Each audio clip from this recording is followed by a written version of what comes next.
Fortunately, we have you got have a nice picture. three young stars of the world tonight in Bangladesh. Three young stars.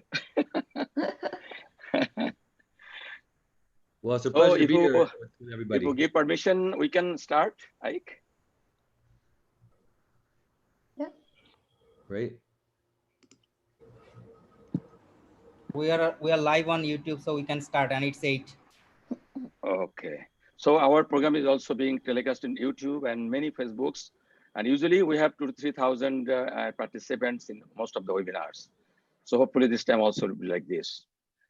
Thank you very much. So let me start. Assalamu alaikum and good evening, everyone. On behalf of Bangladesh Glaucoma Society, I am Dr. Nazrul Islam, welcoming you all in this webinar tonight on glaucoma surgery update. We are very happy that tonight we have very internationally renowned 3 faculties will talk in this webinar. Let me introduce our faculties: Professor Aik Ahmed from Canada, Professor Tanuj Dada from India, Associate Professor Dr. Shilbin Singh from Singapore. Very good welcome, all of you in Bangladesh to this webinar. Thank you. We have distinguished panelists in this webinar: Professor Sheikh Mannaf, Professor Arif Mia, Professor Mizanur Rahman, and Professor Zakia Sultana Shahid. Welcome all of you in this webinar. I hope it will be a brilliant webinar, an exciting webinar for us tonight. Myself, Dr. Ishtiaq Anwar, and Dr. Salma Parveen will moderate the session.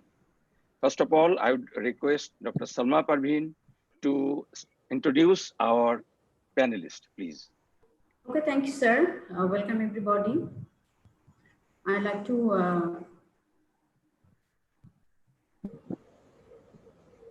introduce first our distinguished panelists.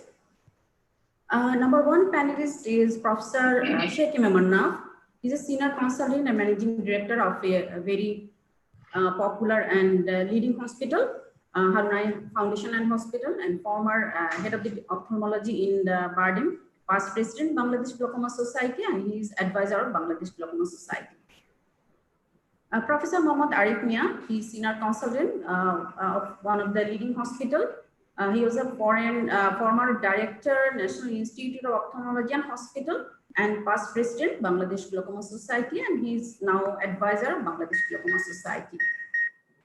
Our next panelist is Professor Muhammad Mizanur Rahman. He is currently the president of Bangladesh Glaucoma Society and professor and head of the Department of Ophthalmology in a leading medical college.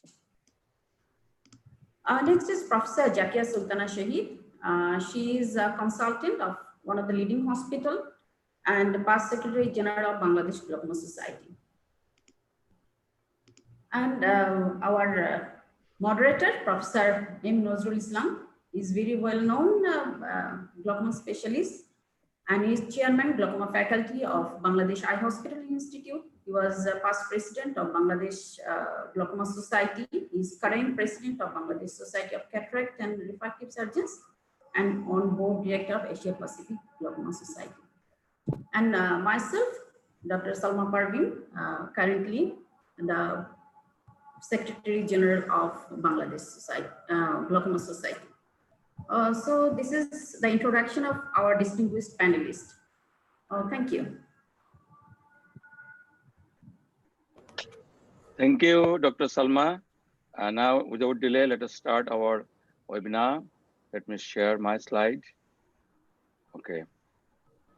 So first of all, I'd like to acknowledge that we have hundreds of attendees and participants from 19 countries, most of them from Bangladesh and India, but also from many countries of the world. I'd like to thank and welcome all the participants to this webinar. And I would also like to request you, please put your comment question to the question box, and we'll try, our panelists and speakers will try to answer your questions. Thank you very much.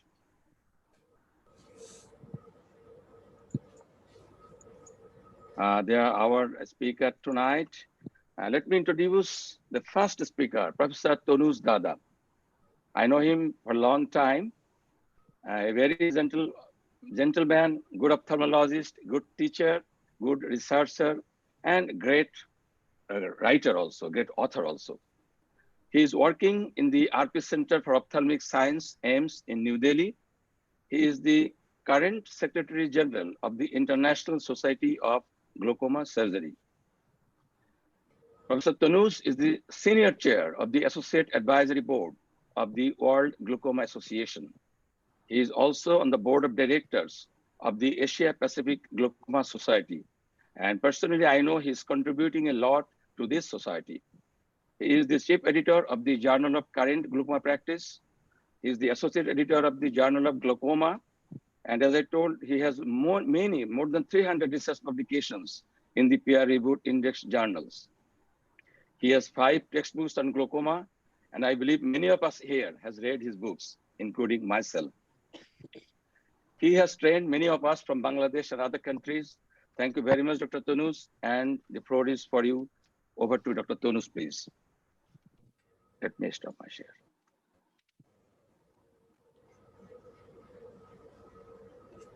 So thank you very much, Professor Nazrul Islam. It is really nice of you to give this hearty introduction, and I really want to thank you and the members of the Bangladesh Ophthalmic Society for this kind invitation, and hats off to you for arranging all these webinars. And you have been a very hardworking person, and I know you for a very long time, and you have worked tirelessly for the field of glaucoma worldwide.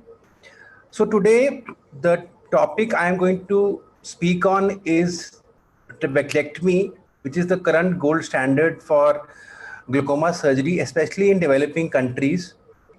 I have no financial disclosures. Now, if you see the World Glaucoma Association consensus statement, trabeculectomy is currently the procedure of choice for glaucoma in previously unoperated eyes. And the main reason is that it has a better and a sustained IOP lowering as compared to other types of glaucoma surgeries. But there is an inherent paradox in trabeculectomy surgery. If you use antifibrotics to inhibit the repair, you may end up with hypotony and infection. And if you let the bleb heal on its own, you can end up with scarring and bleb failure. So there is a critical balance, and what is very important in addition to doing surgery is to modulate wound healing to enhance success and reduce the risk of complications. And you must have an early recognition and treatment of complications, otherwise you can end up with sight-threatening complications. So why do I say that trabeculectomy is a good procedure? If you see the long-term outcome, this study from Peter Watson's group, you can see that at 20 years, there is a 90% survival of trabeculectomy with 2 topical medicines. And this gives you an idea that this procedure can have a IOP lowering over a long term, over decades, as compared to other types of glaucoma surgeries. And if you evaluate patients who have undergone trabeculectomy with mitomycin C, you can see at 9 years follow-up, nearly 3/4 of the patients can have a good target IOP of less than 18 millimeters of mercury. Now, the important point to remember is, you can see in this study, nearly 1 decade of follow-up, mitomycin C was used 0.2 milligram per ml for 2 minutes. So a lower dose of mitomycin C, and with that, the incidence of bleb-related complications is much less. So the current issue is, how can we improve the outcomes of trabeculectomy surgery? So I'll start with something I tell my residents when they are training, that you must do a prayer before trabeculectomy, because you are interfering with Mother Nature, and the outcome, you may be a very good surgeon, but the outcome depends on how Mother Nature treats the fibrosis. You have a heavy fibrosis, good surgery can end in failure. If you have less fibrosis, you can have a bleb which functions very long. So that is something that is not in your hands, that is in the hands of Almighty. So the first important issue is, in trabeculectomy, you should learn to avoid high risk situations which may end up in failure. So the first principle is to check the conjunctiva. So what I normally do is I make the patient slit on the slit lamp and just move the upper lid and see if the conjunctiva is mobile or no. That is the most important test before a trabeculectomy. And you have to especially rule out the situations where you can end up in failure. That includes patients of blepharitis, mebomitis, NLD block, and contact lens users. These are the patients in which there is high risk of blebitis and subsequent endophthalmitis. In addition, patients who have any form of conjunctival scarring, any previous surgery, any ocular surface disease, and if you are using a subconjunctival anesthesia in the area of the bleb, these are all risk factors for failure of trabeculectomy, and you have to rule these out before you take a decision to perform trabeculectomy in a patient. Now, before a patient is taken to the OR, most of the patients are on multiple glaucoma medicines that leads to subconjunctival inflammation. So before you do trabeculectomy surgery, it is mandatory that you quieten the conjunctiva by giving a preoperative course of steroids for 2 to 4 weeks. So you can see in this study, the success rate of trabeculectomy was much higher when preoperative steroids were given as compared to patients who just went ahead with surgery without steroids. So the first principle, always prepare your patients by giving pre-operative steroids for 2 weeks and check the intraocular pressure. It should not rise because many of these patients may be steroid responders. The second important principle is when you do trabeculectomy, you should avoid touching the superior rectus. So in this study done from the UK, you can see the poor outcomes were associated with 3 conditions: a superior rectus traction suture, diabetes, and non-specialist surgeons. So you have to have a very good training. And if you touch the superior rectus, you injure the muscle sheath, and that can lead to fibroblast proliferation over the area of the bleb and lead to bleb failure. In addition, if you handle the superior rectus, you can have ptosis, and that is a very serious cosmetic complication that you should avoid. 12% in this study. So don't touch the superior rectus when you're doing a trabeculectomy. Then the third principle is if you are using subconjunctival anesthesia, avoid the injection in the area of the proposed trabeculectomy bleb. 2 reasons. One is the subconjunctival anesthesia can promote fibrosis. And secondly, if you get a hemorrhage in the area of the proposed bleb, your trabeculectomy is going to fail. And the second important principle while doing trabeculectomy is always make an anterior ostium. That means that the patient should not have an opening which is posterior that leads to a lot of complications. Always make an anterior opening. So this is a short video. I'm just showing you. You make a lamellar scleral flap 50% depth with a crescent knife and cut open both sides, and then you expose this critical area. So you have 3 zones. You have this white zone, which is the sclera. You have the transition bluish zone that contains the trabecular meshwork Schlemm's canal, and then you have the clear cornea. If you want to do a safeguard, a good trabeculectomy, always try to enter the area of the clear cornea. If you go posterior, you can hit the zonules, you can hit the ciliary body. So always try to enter in the clear cornea. That is what I'm saying.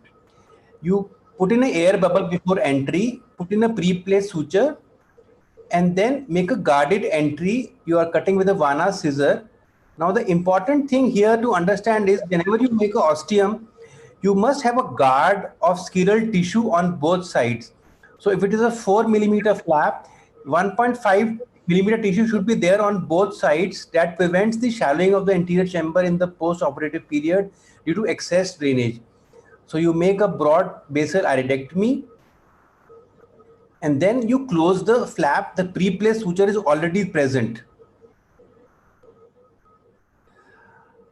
Now, what can go wrong at this step? This is a patient, of course, this is a congenital glaucoma. I have done the trabeculotomy, and now I am doing the trabeculectomy. And once I made the ostium, I could see a bleb of vitreous coming.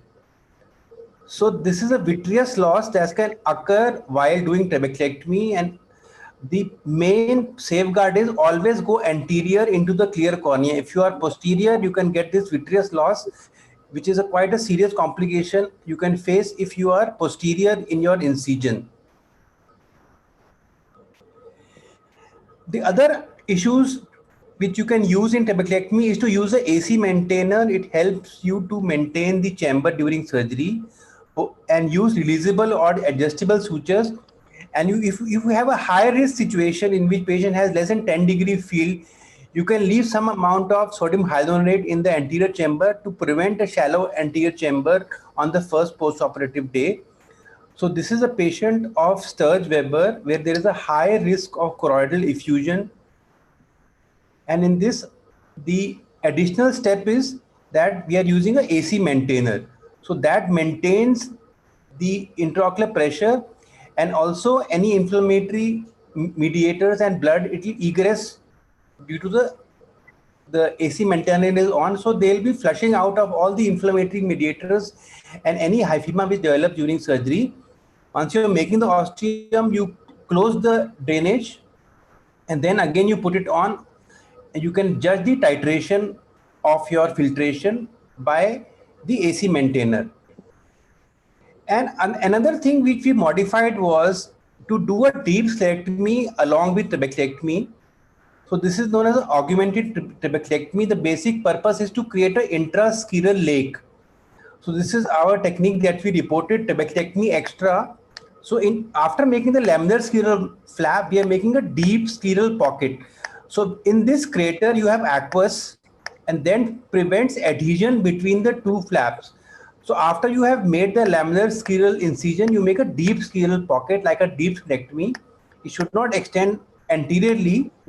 And then you go ahead with the routine surgery. And when you close this, you can have an intrascleral aqueous lake.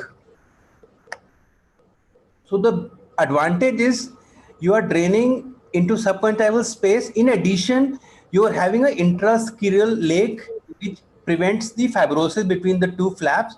And if you are deep enough, you also have some subchoroidal space, suprachoroidal drainage available with this technique of trabeculectomy combined with deep sclerectomy. Now, question commonly asked is, what should be the mitomycin C dosage? So for primary surgery, you should not exceed more than 0.2 milligram per ml. And if you're doing a resurgery, it can go to 0.4. And the duration should be 2 to 3 minutes. And the application should be a very broad subconjunctival area. And another modification you can do is, in addition to subconjunctival mitomycin C, if you apply intrascleral mitomycin C, there is some evidence that prevents fibrosis, and actually the success rate is better of intrascleral application as compared to subconjunctival mitomycin C application. There is a lot of interest in the use of anti-VEGF agents in trabeculectomy, but I want to make it clear, there is no benefit of adding subconjunctival anti-VEGF in trabeculectomy. There is no difference in the outcome. And so there is no point in unnecessarily raising the cost of surgery. Meta-analysis has shown that the anti-VEGF agents did not show any benefit as compared to using mitomycin C. So we should not be using anti-VEGF agents in trabeculectomy unnecessarily. The another controversy is, should we use Ologen implants? So we tried at our center the Ologen implants, but if you compare the Ologen alone versus mitomycin C, very poor outcome of the Ologen implant as compared to mitomycin C alone. And this is from the Singapore group. You can see very poor outcomes of the intraocular pressure reduction. Ologen group 2.18 and mitomycin C 8. So Ologen alone gives very poor outcomes as compared to mitomycin C, and that is due to an inherent fibrosis that occurs within the implant. And again, you can see outcome of mitomycin C versus Ologen implant. So the 93% success with mitomycin C as compared to 40% with Ologen alone. And what we tried to do was use Ologen along with mitomycin C to see whether it enhances success. And this was our randomized controlled trial, and you can see there was no benefit of adding Ologen implant to mitomycin C. In fact, at 12 months follow-up, we had a worse outcome in the Ologen mitomycin C group. So currently we have stopped using the Ologen implant. We found it does not enhance the success of surgery either alone or in combination with mitomycin C. The other important question to understand is that should we do a trabeculectomy before or after lens extraction?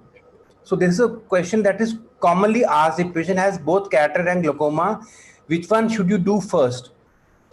So you have to understand that whenever you do cataract surgery in a patient who has a filtering bleb, the cataract surgery can compromise the IOP control even if you're doing it at a temporal location because of the inherent inflammation that leads to subsequent fibrosis.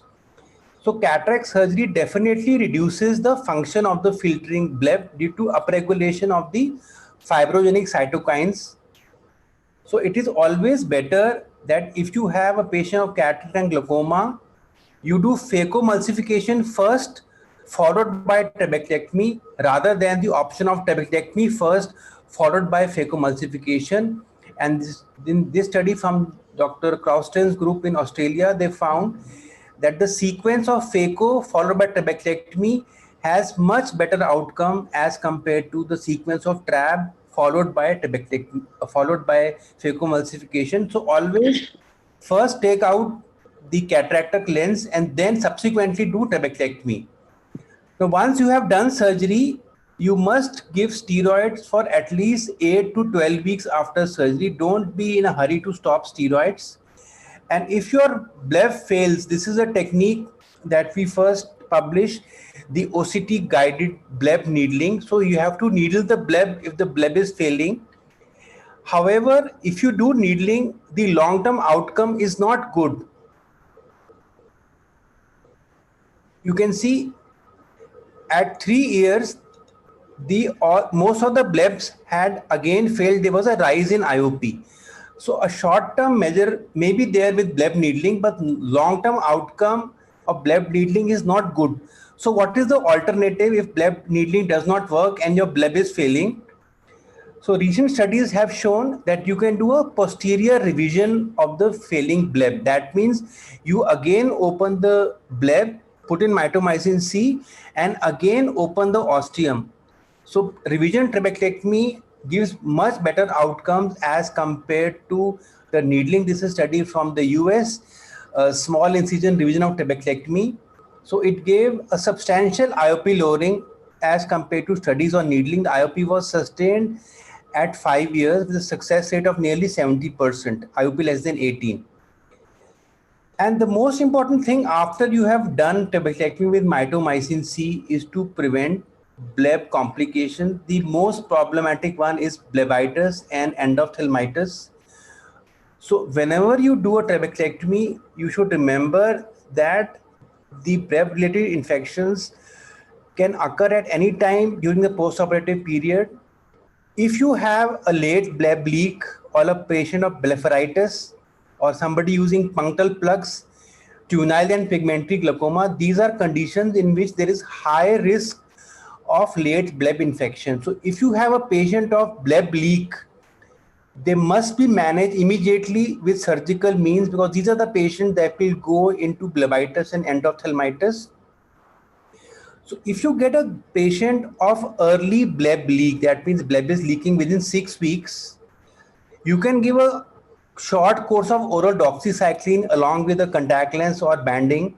So oral doxycycline is effective, it inhibits collagenases, and it may help to mitigate the early bleb leak. This is one of the patient who has already had a bleb repair and again has a small leakage referred to us with hypotony maculopathy. And we gave the patient a 2 weeks course of oral doxycycline. This is just, you can see in the center that there is a bleb leakage here, and this is after bleb repair. And we gave the patient 2 weeks of doxycycline therapy, and the leak went off, healed very well. The hypotony reversed without any surgical intervention. However, once you get a late bleb leak that is due to a dysfunctional epithelium, then you must do a epithelial exchange. That means this bleb has got a dysfunctional epithelium that has to be covered by a healthy epithelium. So this is a very simple procedure. Patient has a late bleb leak or a hypotony. You just take off the dysfunctional epithelium and cut the conjunctiva on either side. So the epithelium has been removed after staining with Typen blue, and then you just cut the conjunctiva on the surrounding and overlay this ischemic bleb with healthy conjunctiva. So this is a very simple procedure, just the epithelial exchange, and you can get a very good postoperative outcome with a very minimal of surgical requirements. This is a patient of hypotony maculopathy, 28-year-old lady with juvenile glaucoma. So here I'm showing a technique, very simple technique. This patient has got a ischemic bleb and there is also small area of scleral necrosis. So what I'm doing is called Momini's repair. I have raised a lamellar scleral flap and that is deflected anteriorly to close this area of the scleral necrosis. So now I reflect the flap anteriorly and then raise a pedicle flap from the adjacent conjunctiva to close this defect.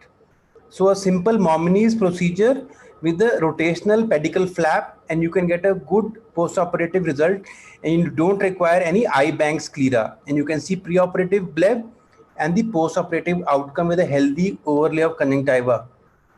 So important take-home messages for trabeculectomy: always do a preoperative checklist and rule out the causes of failure or the infection, especially blepharitis. You must give preoperative topical steroids for 2 weeks prior to surgery. Do not give anesthesia in the proposed bleb area. Use a low dose of mitomycin C for primary surgery. Never exceed more than 0.2 milligram per ml for 3 minutes.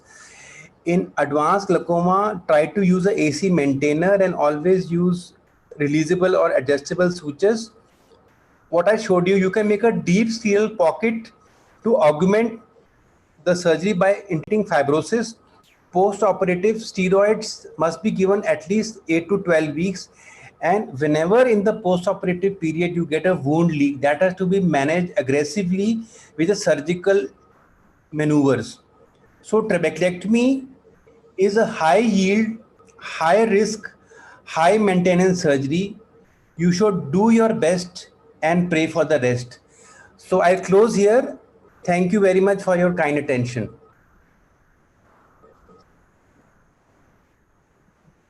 Thank you so much, Tanuj, for your fascinating presentation on trabeculectomy. Would you please stop share?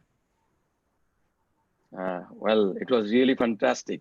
You have covered trabeculectomy and most of the complications also, management also. Very nice. Thank you so much. Thank you. And you know, in Bangladesh, India, in developing country, our glaucoma surgery is mostly trabeculectomy. So it is really beneficial for us to learn. Beautiful. I have learned a lot from your lecture. Thank you. We have few questions before Dr. Aik, and then we'll have all presentation, then we'll take question from other attendees. Sure. I'll go to the panelist first. Professor Shekhar Mannaf, would you please comment on the lecture of Dr. Tanuj? Professor Mannaf is a very good trabeculectomy surgeon, very good filtering surgeon. He does very good trabeculectomy. Professor Mannaf, please. Okay, thank you. Thank you, Professor Nazrul. Thank you, Professor Tanuj Dada, for presenting a nice presentation with all types of management and also the management of complications. I have been doing this trabeculectomy since 1984, and I am very much comfortable with the trabeculectomy still today. I am not doing any other surgery other than trabeculectomy nowadays. And sometimes I have some lot of problems as well and difficulties. And I want to have a suggestion from you that what will you do for a case, an woman one-eyed, 55 years, pseudophakic, having failed trabeculectomy with a very tubular visual field. What is your suggestion to do for this lady? So I think we have now a lot of additional options available. So first thing is, if the patient has had a failed trabectectomy, you try to establish what is the cause of failure. And if the trabectectomy is not very old, you can try a posterior revision. You open up the conjunctiva, dissect the scar tissue, insert mitomycin C, and try to reopen the ostium. That is one option. The second option is if the patient is not willing for a subsequent major surgery, then maybe you can try a new modalities like micropulse laser or a limited diode laser if the patient is not willing for surgery. The third option is to do a second trabectectomy at a different site. So once one side the surgery has failed, if you have a different site available on the temporal or supratemporal or supranasal side, you can do a second trabectectomy, and in here use a higher dose of mitomycin C. And because patient has got tubular vision, you must use AC maintainer, try not to lose the anterior chamber, and use releasable suture so that patient does not have a post-operative shallow of the anterior chamber. That is my suggestion. Thank Okay, you. thank you very much for Thank your you. best suggestions. I think these are the best suggestions and options for this type of complications. Thank you very much, Thank you. Professor. Thank you. Okay. Thank you very much. Now, when I request Professor Arif Mia to have a comment on this topic. Thank you, Professor Tonus Dada, for your excellent deliberations on gold standard trabeculectomy, which is mostly done for glaucoma patients throughout the world. Most important, there was a on trabeculectomy use anti-metabolites, mitomycin C, 5-FU, etc. But they has got pain with gain, gain with pain. So blebitis and endophthalmitis may happen. So can we think any other agent which can cause less damage to the tissue and less toxic? If any agent nowadays available, can you think anyone? This is one. Should we use MMC in all cases routinely or in selective cases? And my last question is, do you think anti-VEGF? You have said anti-VEGF subconjunctival is not effective, but in some literature they have said that it can be used intracamerally and with effect and long-lasting effect is good. I want your opinion. Thank you. Okay, thank you very much, sir. So I think currently we don't have alternative because you are doing a surgery and you want the surgery to last a lifetime, 20 to 40 years. So currently we don't have alternative to mitomycin C. The problem is that people are using very high dose like 0.4 milligram for 4 to 5 minutes. That should not be done. You should assess the patient, see how thick the conjunctiva and tenon is, what is the risk factor for failure, and then titrate dosage of mitomycin C. If you use 0.1 to 0.2 milligram per ml for 2 to 3 minutes, the complications significantly go down. That is number one. Number two is if you have post-operative scarring, then you can use 5-fluorouracil. Be very careful that it should not come in touch with the corneal epithelium because it can be very toxic. And the third issue, the VEGF, a lot of people have used intracameral as well as subconjunctival. But if you see all the studies in literature, the anti-VEGF has a short-term effect. You want inhibition of fibrosis to last months and years. So that is why these agents are not effective. They are to be used intracamerally or intravitreally only if the patient has a neovascular glaucoma and you are going to operate trabectectomy. They are not recommended for routine trabectectomy surgery. Thank you. Thank you.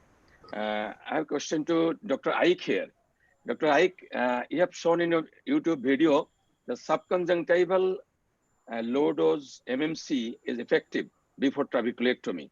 And after encouraging from your video, I am using for last 2 years this subconjunctival low dose or low diluted dose of MMC. So question to Dr. Tonus, you have shown the SPONS MMC. And what is your opinion regarding this subconjunctival diluted MMC before trabeculectomy? Then I'll come to Dr. Aik. Yes, I think it is a very good option. I have now started using subconjunctival mitomycin C low dose.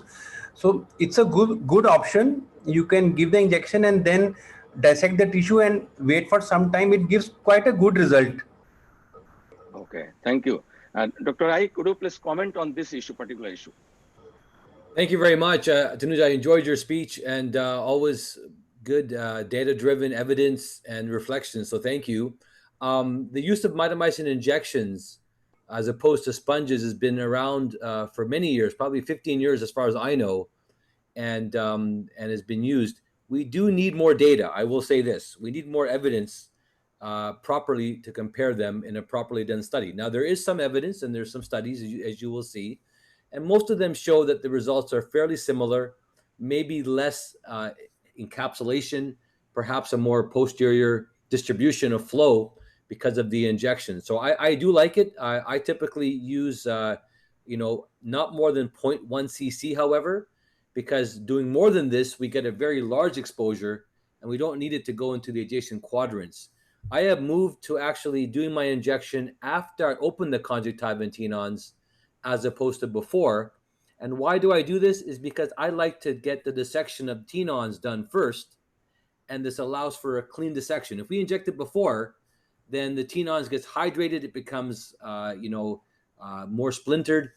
And so this is my own preference. But I think, I mean, either option is okay. I don't think one option is bad or the other. This reduces the risk of losing a sponge, number one. And number two, it's really actually, if you think about it, a more accurate dosing rather than, relying on sponge characteristics and absorption.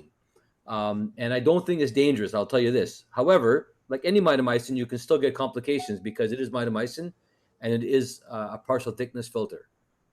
True. Thank you, Dr. Aik.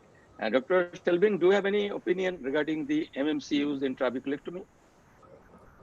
Well, I do agree with Ike that injections sometimes give it a more posterior and more diffuse location as well. But to put it on sponges, I think we'd be very careful to avoid the edges of the conjunctiva, as well as to make sure that you irrigate the mitomycin C away completely so as to avoid the complications of mitomycin C. Thank you.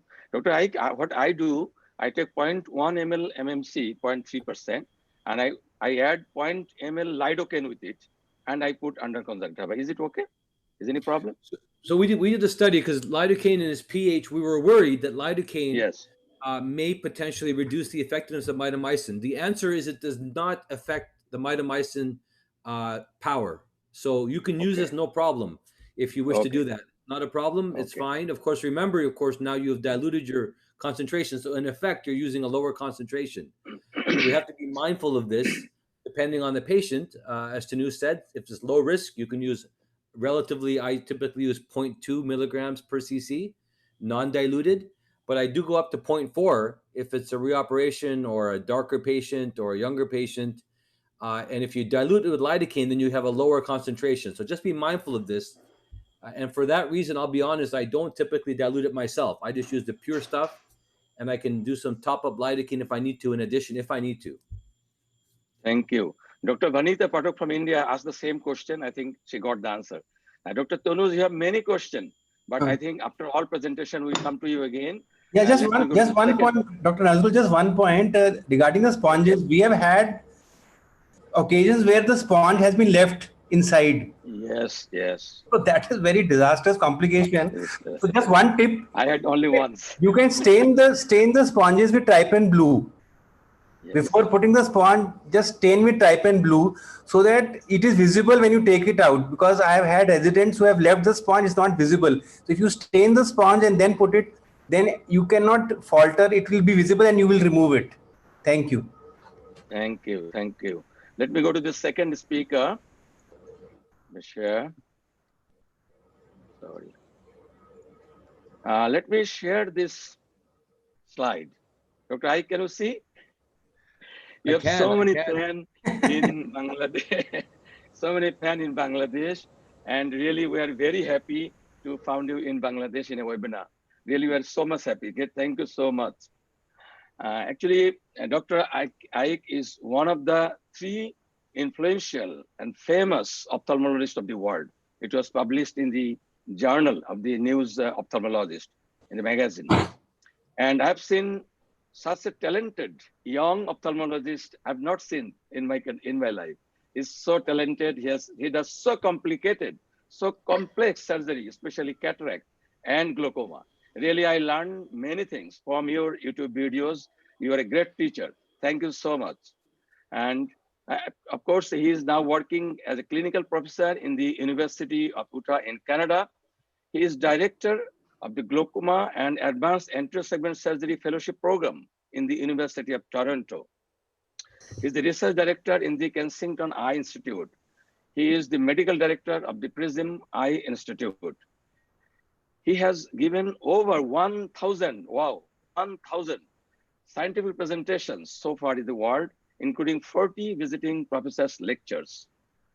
He has published 150 peer-reviewed papers. He is in the editorial board of many important journals, like the Journal of Glaucoma, Canadian Journal of Ophthalmology, EyeNet, Ocular Surgery News, Cataract and Refractive Surgery Today. He has also published books on glaucoma and intraocular lens. He has so many credentials. How many I tell you? He was he was one of the top 40 before 40. He was the Binkhorst winner, medal winner in ASCRS. He had video award in ESCRS and got the best of show award in the American Academy of Ophthalmology. And lastly, MIX. He is the pioneer and actually nurturing the MIX from the beginning. So makes it to this stage, a lot of contribution for you, we know. Thank you so much, Aik. The floor is for you. Nazrul Islam, thank you so much for such a kind introduction. You have to send me your that picture of all of us because definitely. I really miss those times. Those are great times, and really you're very kind with your introduction. But really, like all of you, I am here. I love what I do, and I think if you have love and passion for what you do, then I think it maybe helps you to do a good job. And I can be honest with you, anything that I have been able to do is nothing special. It's really just working and enjoying it, and a privilege. It's really a privilege. And I will say that I am privileged because in my center, in my country, we have access to so many different technologies, and we have a public healthcare system, which is very good. Patients come present to us earlier in disease. On the other hand, I have tremendous respect for my colleagues around the world, like in Bangladesh, which is more developing in its nature, where it is more challenging to take care of patients, especially chronic disease like glaucoma. So I actually have more respect for you as far as the challenges you have and how well you've been able to do to save patients' vision, despite the hardships and the challenges that you face, as opposed to where I am from. Now, I am originally, my parents are from India, and so from Bihar, and so for me, Bangladesh is close to my heart. And I hope one day, inshallah, to visit. And I want to wish assalamu alaikum to everybody as well here from Canada. And it's a pleasure to be here with Tanuj and Chalvin, two incredible people who share so much and have such great knowledge and great people. I mean, I can't tell you how the beauty of medicine is with learning to meet great people. That to me is the most rewarding. Forget about the knowledge even. It's the great people who inspire you, which I hope this is mainly about. So I just wasted 2 minutes of my talk. I apologize, but I have been asked to speak about MIGS and getting started in the developing world, which I will say is a little bit of a challenge. These are my disclosures, and I do have a lot of different companies I work with. They're conflict of interest. It can create a bias. I will try to make sure I will try to keep things, as bias-free as possible, but that's always a potential challenge here. And I want to just start off just remembering that why we are here, in that we are not just about IOP and about medications and visual fields. We are taking care of people who are putting drugs in their eyes or who are facing surgery and have fears and concerns and quality of life issues. And we know that these issues are not small for many patients. And although for us, it's worth the price of saving vision, for our patients, these are everyday, daily problems that occur that affect their quality of life, how they live their life, how they go to work, how they interact with their societies. And this has led to reduction in adherence, which is recently shown in the SIGIS study, that when people don't take their medications, they get worse. And at the end of the day, it costs the society more money to take care of these patients when patients don't take their drops and they get worse. And that is the problem. And that's why we do surgery. And we have very, very powerful surgeries. As Tanuj has mentioned, trabeculectomy is the gold standard and is the most powerful surgery. And we know its role. However, we also know that it's not something that most of us do for all our patients. Unlike cataract surgery, when there's a cataract, we do surgery. In glaucoma, we don't rush the surgery. We treat with drops and other things because we are scared of the complications of surgery. And of course, glaucoma is a different beast, and we worry about the bleb. Any surgery that creates a bleb will always be a potential ticking time bomb for long-term complications. We cannot ignore this, unfortunately, although I will say our trabeculectomy blebs have gotten better. No question they are safer to do, and Tanuj has mentioned this. And so we must, first of all, remember that when we talk about a surgery for glaucoma, let's not group all patients together. That's a mistake. Glaucoma patients are not the same. And yes, with people with more advanced disease who are progressing, we need to go to the bleb. But there's another group of patients that don't need a bleb right away, that we think about newer surgical options. And this is where really the era of interventional glaucoma has come, where we are intervening early with surgery, but doing it safer and predictable and addressing adherence. And that's the premise of it. And we have options that I think are in this category, like laser trabeculoplasty, like drug delivery, like MIGS and microstenting, which I think are less invasive, but yet also are safer and also reduce the issues around adherence. What's interesting, what these studies are starting to show, that even when these procedures have the same pressure lowering as medications, there's something more than what topical drops can do. And I look, for example, to the SLT Light study, which basically showed patients with mild disease mostly and ocular hypertension who were treated. And as you can see here, eyes who had SLT versus medications, most of them had pressure that was controlled. But you see at the bottom that 11 patients in the medication group that were mild to moderate after 3 years or ocular hypertension required trabeculectomy, while 0 in the laser group, despite the pressures being the same in both groups. Just ask yourself, why is that for these early patients? 11 is not a lot of patients out of 500 patients, I agree. But 11 patients, we have changed their life now by creating a bleb. Phaco MIGS, phaco hydrous versus phaco alone, randomized study, very well done. And we look at the patients at 2 years, the pressures were very similar between the two populations, very similar. The medications were lower in the phaco hydrous group, and there were more patients who had no medications in the phaco hydrous, phaco MIGS versus phaco alone. And what is interesting, when we look at these patients 3 years later and even longer, we have less patients needing to go on to trabeculectomy, despite the fact that the IPs were the same. Now, again, ask yourself, why is that?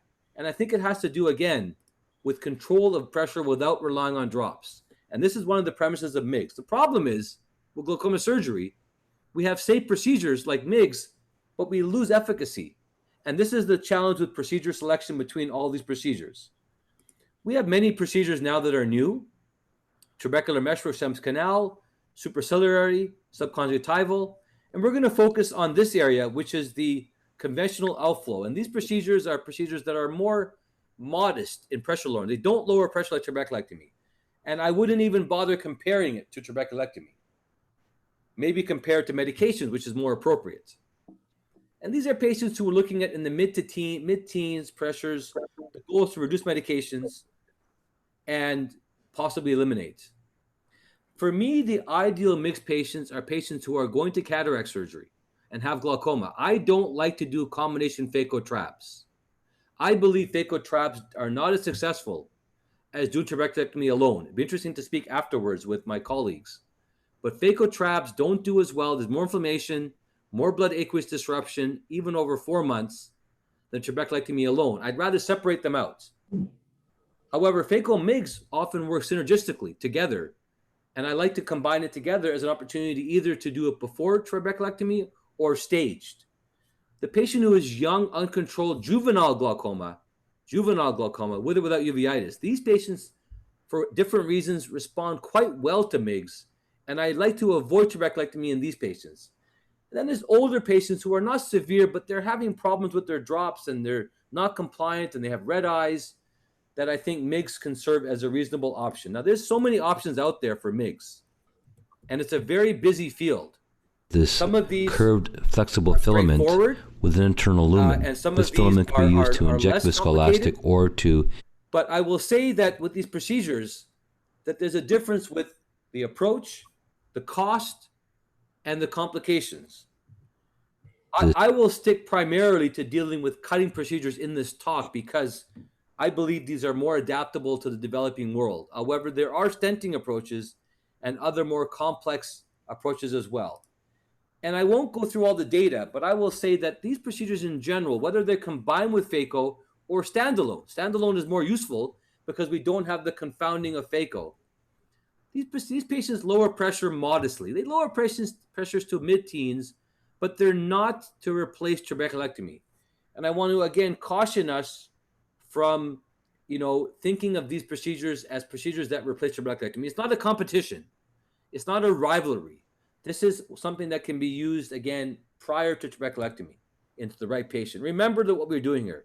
The goal is to overcome resistance at the TM. We bypass the TM.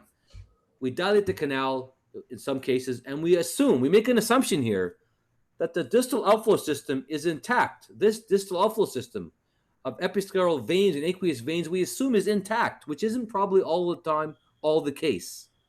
We also know that from the Semmes canal, which is a rudimentary vein, there are collector channels that come off the canal. These collector channels lead to venous vessels, and some of them are large aqueous veins. Some of them are more of a plexus. You can obviously imagine the resistance is much less in the aqueous veins than in the plexus. And so we prefer to place devices or make incisions in the canal in the area where the aqueous veins are. And here's an example from Asher's work back in the 40s of showing this aqueous vein. It takes an understanding of distal outflow anatomy, which is something most people don't take the time to do, understand the implications of MIGS surgeries. And most of these veins are in the infranasal quadrant. Remember that. If we have to place or make an otomy or make an incision or goniotomy, it's preferable to do it in the infranasal inferior quadrant in that sense, in some ways.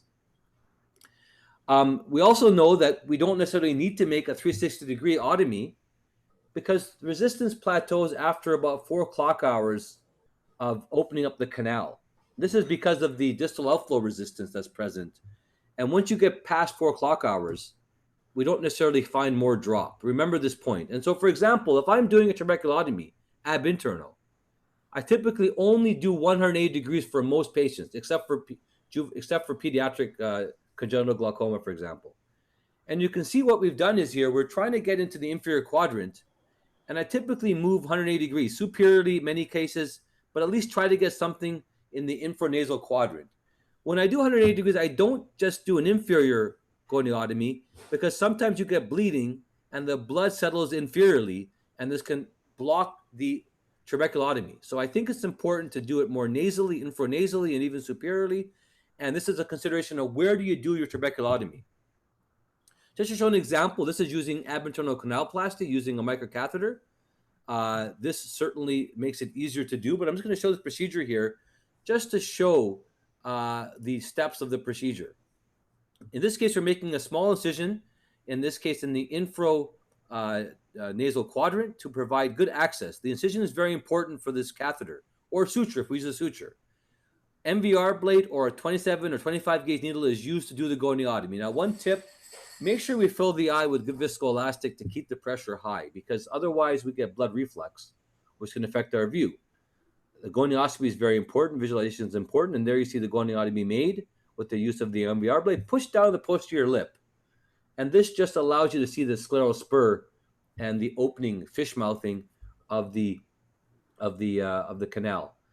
Now we use a micro forceps. Now this is something that is important to have, is a micro forceps. You can use it from the vitreoretinal surgeons, or you can have a specially designed micro tire, which I'm showing you here. This is from MST. And we basically push it forward. Now this is of course helpful to have this red lit beacon showing me where I am. And you can see in this case, it travels around 360 degrees nicely. I can also use it to inject viscoelastic, by the way, as well. But we don't always get around 360. Typically after 180 degrees, we get resistance. And sometimes we cannot cannulate all the way around for many different reasons, mostly because we are probably caught and stuck on a collector channel. And there we see the distal end coming out of the goniotomy that's made. And then we can grab the distal end and pull on the proximal side to basically do, in this case, which is basically a 2-year-old, 3-year-old patient with congenital glaucoma, juvenile onset glaucoma, in this case actually. And you can see the otomy made. You can see the leaflets of the trabecular meshwork opened up.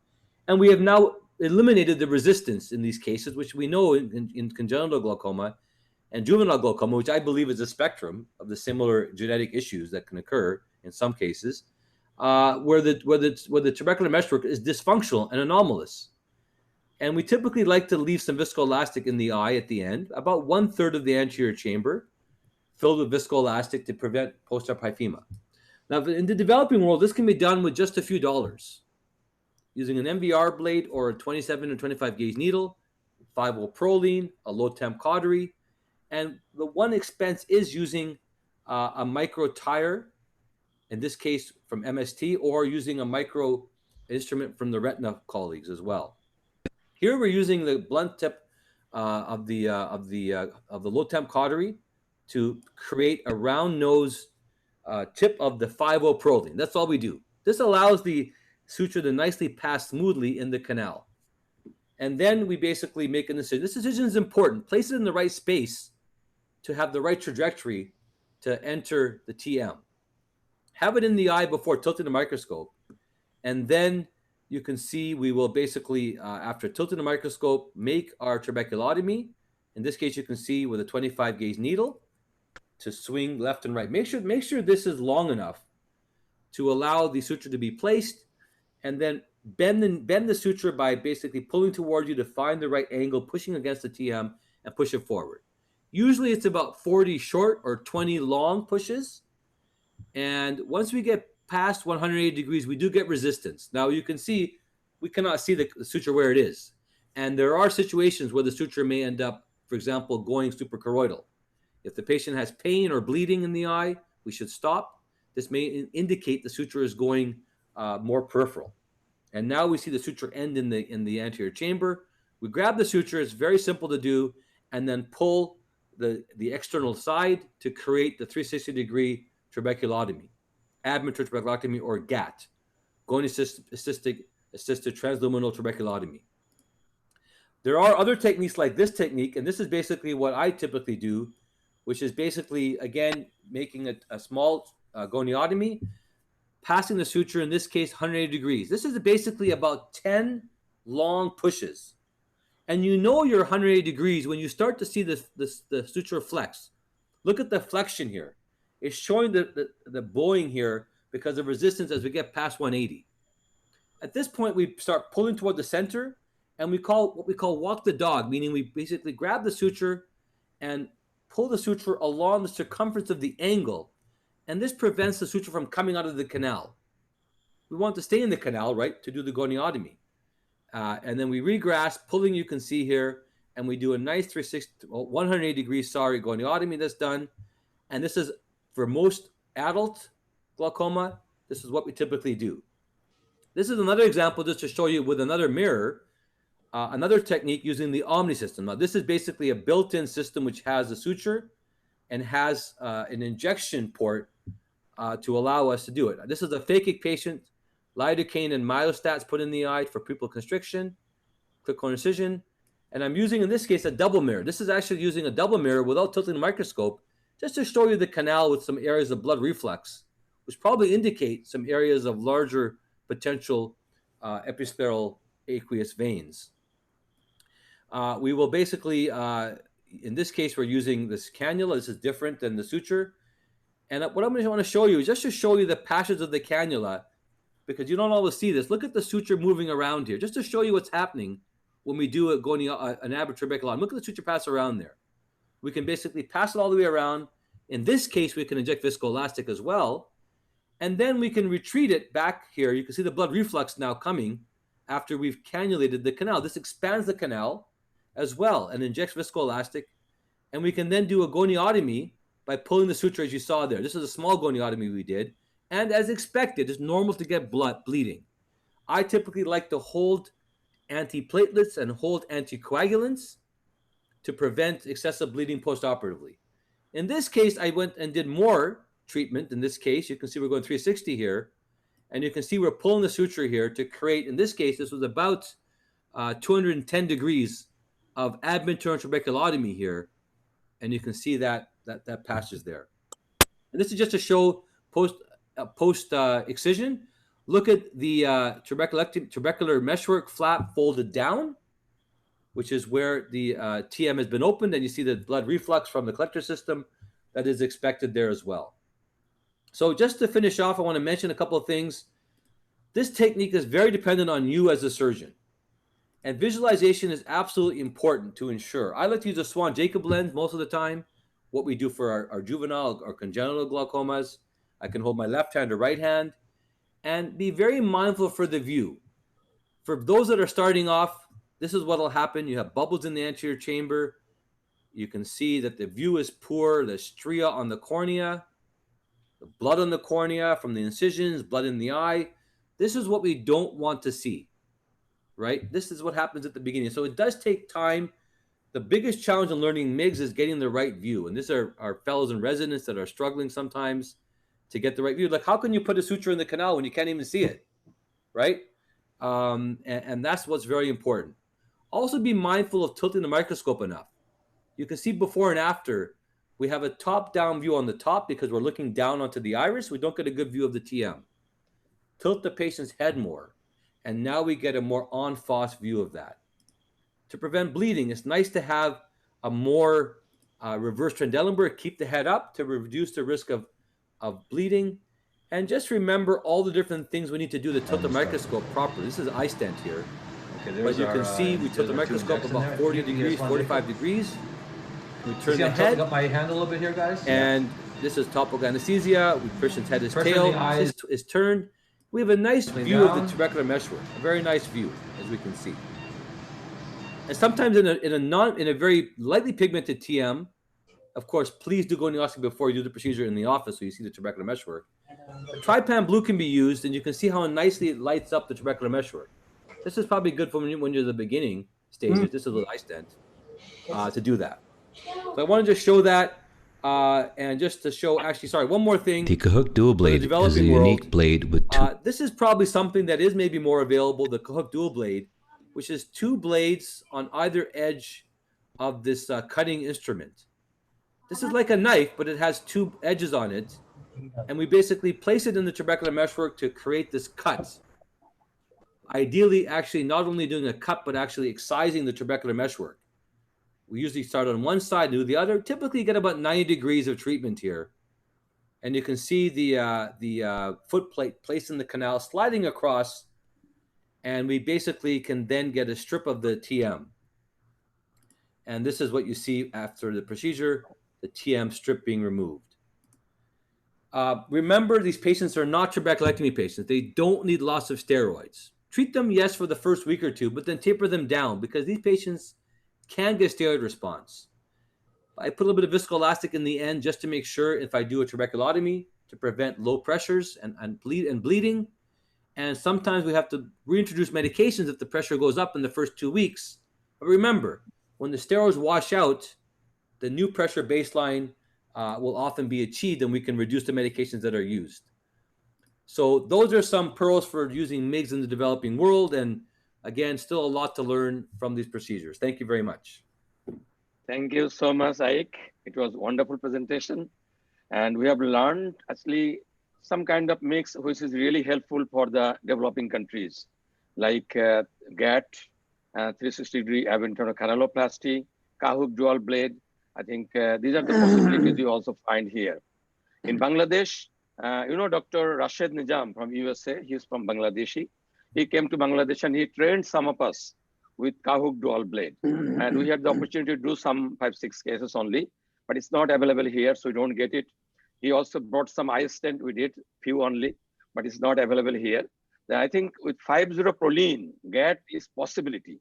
I tried, but still I'm in the learning curve. It's not very easy, as you showed in your presentation. It's difficult. It takes some time to learn, really.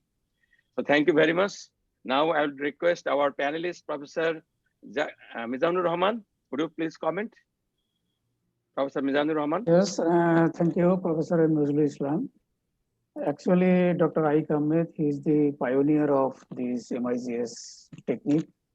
And in our country, we have very little experience regarding this MIGS. Professor Nuzul Islam and I think few others trying to do this surgery.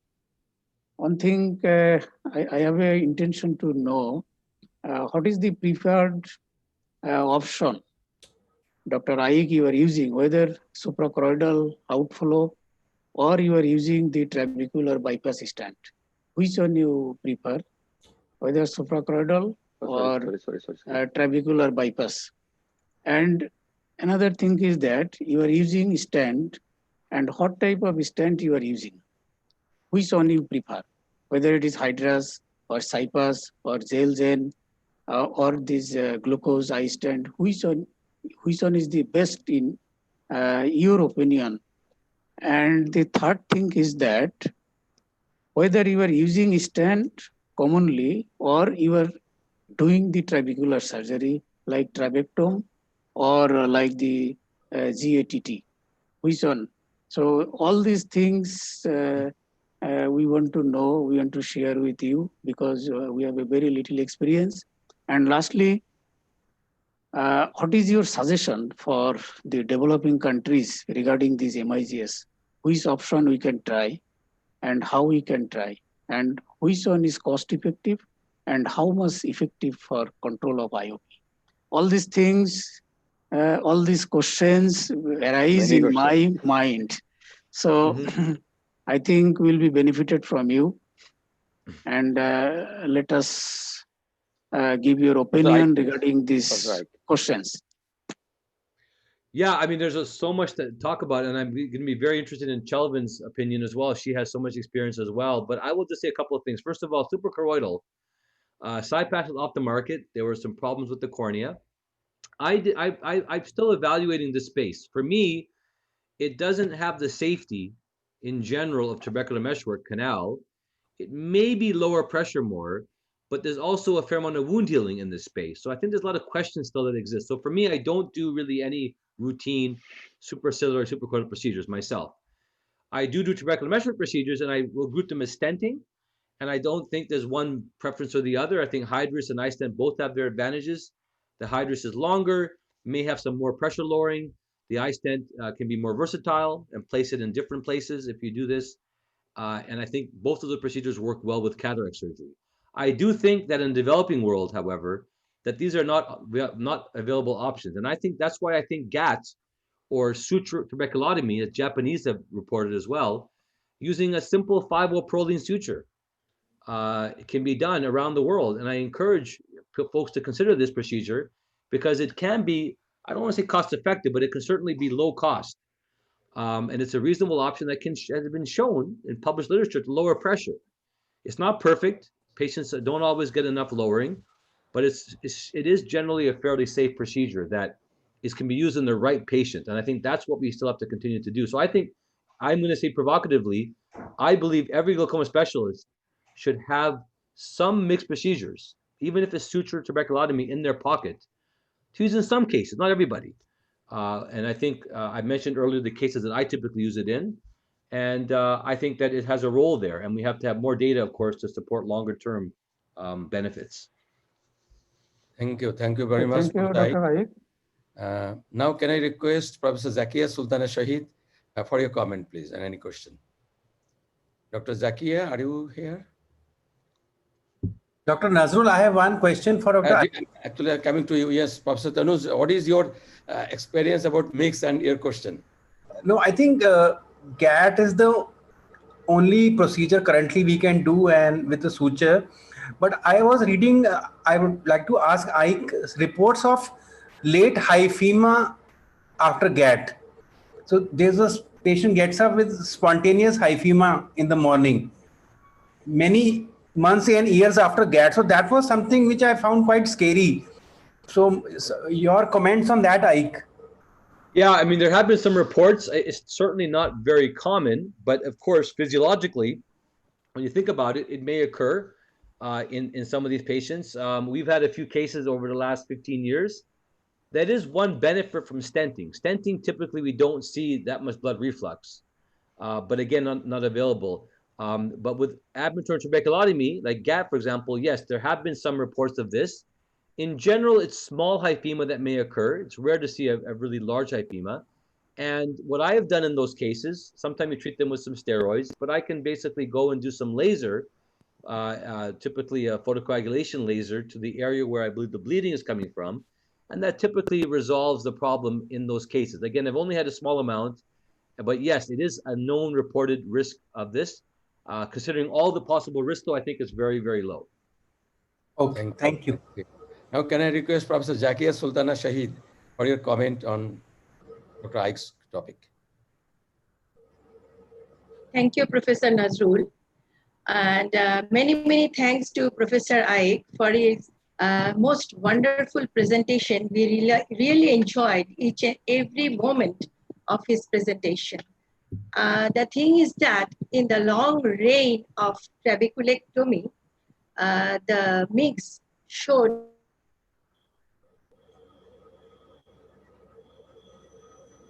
Maybe he's getting network problem. So I had a question to Dr. Tanuj. I know that you are very fond of trabecular filtration surgery, I know it. But are you doing any kind of mixed procedure in your practice, in your hospital? So I have tried this GAT procedure, and now we also have availability of micropulse laser, so that we are currently evaluating. So these are the two modalities currently we have. We don't have other type of this iStent or Hydrus or Zen is currently not available in India. Okay. In Hyderabad, last year I went there, they are using the Kahuk dual blade in a limited scale because they said it is available. They bring it from outside. So you're not doing KDB. Yeah, so we have we got recently trabectome is also now available in India. But if you see the literature on trabectome, the IOP lowering is not very impressive. So I am really not convinced about these procedures because we are getting patients at a very advanced stage, moderate to advanced glaucoma. Yes. And you have one chance with them. So that is why I think we are doing more of trabeculectomy. These procedures like the Kahuk dual bait or the trabectome, they are for a mild glaucoma or an early stage glaucoma. So I think currently we are still sticking with trabeculectomy, but I would like Ike's opinion on trabectome because I was reading the Mayo Clinic results with trabectome. It's not at all impressive. The target IOP is not at all coming below 18. Yeah, so I think that you're absolutely right. It depends on the patient profile. If your practice has all advanced patients, everybody is advanced, then I don't think you're going to have a big role for MIGS. Maybe for cataract surgery, in someone with advanced diseases on 4 medications who you don't want to do trabeculectomy on, then maybe you do phaco MIGS to reduce medication. But otherwise, you're not going to have a big role for it. But that's probably what you've hit on is one of the biggest problems we have is we cannot compare MIGS with trabeculectomy. It's just not really a comparison that's really appropriate because there's different patient population, right? And advanced patient population is not. You may be interested to know most of my surgeries I do, if I do 100 surgeries, I would probably say 80% are bleb procedures, blebs, trabeculectomy, tubes, and PreserFlow or Zen. The reason is because my patient population is more advanced. Like you, I get patients who are, it feels like this. I cannot do a mixed procedure. Yeah. But there is patients who come, like I said, patients who's juvenile glaucoma, patients who has mild to moderate disease with a pressure of 25 and they can't take medications. I don't want to do a bleb for that patient. And that's why I think that doing a mixed procedure before doing trabeculectomy is where I look at it. So I think it's all about patient selection. We have more work to do to figure this out. With trabectome specifically, I think there's a lot of literature on this. The old studies showed, reasonable success. I would say in general, if you look at it, the pressures, are modest in what they can lower. And there's some differences between different centers. But I think, like anything else, I think it's probably dependent on how much you cut and how well you do it. And I would say that it does seem to lower pressure based on the literature. I don't do a lot of trabeculectomy myself, but from what I've seen from the literature. Thank you. Dr. Zakia, can you listen to us? Dr. Zakia, please unmute and if you want to talk. Dr. Zakia, I think her internet is very much unstable. Yes, yeah, exactly. My internet is Okay, very that's unstable. quick comment, please. I was okay. I was telling that in the long reign of trabeculectomy, MIGS showed a quite remarkable revelation, and this MIGS became very much popular in Western world due to easy and high safety margin, less tissue damage. Can be we use it with cataract surgery for all this reason, but still that MIGS is not getting popularized in our country. I think that two things are remarkable that for why it is not getting popular in Bangladesh. One is cost and another is proper training. So I can ask Bangladesh Glaucoma Society to make it, how can we use MIGS in our country in a cost-effective way? And can I request Professor Aik that whether he can help us with training of glaucoma people in how to do MIGS? That will be helpful for us. Comment from yeah. I think you're right. Like anything else, this is a matter of access, patient selection, and then training, right? And this is not easy. Even I can't say that that patient selection we know fully. I think the access is a challenge for cost, but like I said, I think that using suture trabeculotomy is a good approach, like GAT. And training, yeah, this is all about training. And now we have model eyes, we have artificial eyes, and I encourage all of you who are doing cataract surgery, get a gonio lens at the end of your phaco. You finish the phaco, turn the head, turn the microscope, place maybe your cannula in the anterior chamber just to practice, and view the angle. That's all you need to do. View the angle. Do it 10 times, 20 times, because your biggest learning curve is going to be not in doing the cut or the goniotomy. It's going to be the view and the visualization. And that's the biggest thing. It's just like learning gonioscopy in the office. When I have my residents come, they're pushing on the eye, right? They can't view the angle with the gonio lens. In the OR, you're going to find the same problem when you do intraoperative gonioscopy. You're going to push the eye. You're going to manipulate the eye. It's going to be difficult. And that's the challenge. And I will also say something provocatively. Most ophthalmologists don't do gonioscopy. I'm sorry to say this. In Canada, too. And if you don't do gonioscopy, forget MIGS. Forget it. Forget it. Yeah. Because if you can't view the angle in the office and don't know what to look for, you can't do MIGS. So we need to learn gonioscopy. That's probably the biggest pearl in this whole session, is actually gonioscopy. I'm sure Tanuj will agree as well. Exactly. Oh, yeah, agree with Thank you. I think after this, everybody will try gonioscopy and trying to see the angle paraoperatively. Thank you very much. We'll start the third speaker. Dr. Shelbin, one question to you. You are also working with MIGS. What do you think for Bangladesh, India, for the developing country, which procedure may be really helpful for us? What is your opinion regarding MIGS? Well, I mean, I think a cost effectiveness would be a major consideration in a developing country. And certainly that would rule out a lot of the stenting procedures, such as the eye stent or the hydras, especially at the cost that they are currently pricing it as. So I'm hopeful that in the future, perhaps they could explore newer commercialization models and pricing models, such that they might reduce the cost of these devices in the hope that you increase the sales volume, and that may actually chart a more profitable path. But at this moment, I think that's still not possible. So in the absence of that, I agree with Ike that perhaps the most practical and most cost-effective ways would just be to use the suture to do a GAT procedure. Thank you. I got one question for Ike though. Yes. What do you think of in the context of a failed trabeculectomy, if a patient wants to avoid another trabeculectomy or tube implant surgery, do you think MIGS has a role in that? For example, the trabecular bypass procedures, and what's your experience with that? So I would say my first inclination is that I don't think it has a big role, because number one, I think that the pressure lower, if the patient needs trabeculectomy before, they probably need a low pressure, right? That's why you did it in the first place. And so to do MIGS after, theoretically, maybe we don't get that low. That's the first point. Second point is that we wonder whether the canal is still useful. I can tell you that I've been proven wrong in that I have found in patients with previous trabeculectomy where the patient absolutely refused to do a tube or another trab or even needling, I was forced to do abmaternal suture trabeculotomy. And although I have only a few patients, some of these patients actually responded well. They're still on medications, mind you, but they went from 24 with a failed trab down to 13 or 14 on medications. I guess that's relatively a success. So I do think that there probably is a role, although again, my inclination was questionable.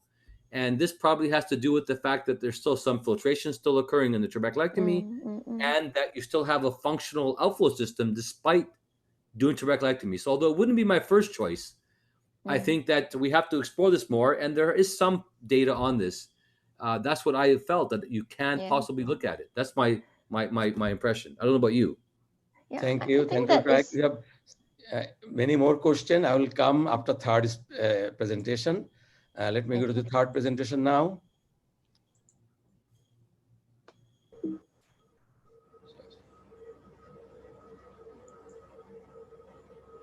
Our third speaker is Professor Dr. Shelvin Singh. She is also a very talented ophthalmologist and glaucoma specialist working in the National University Hospital in Singapore.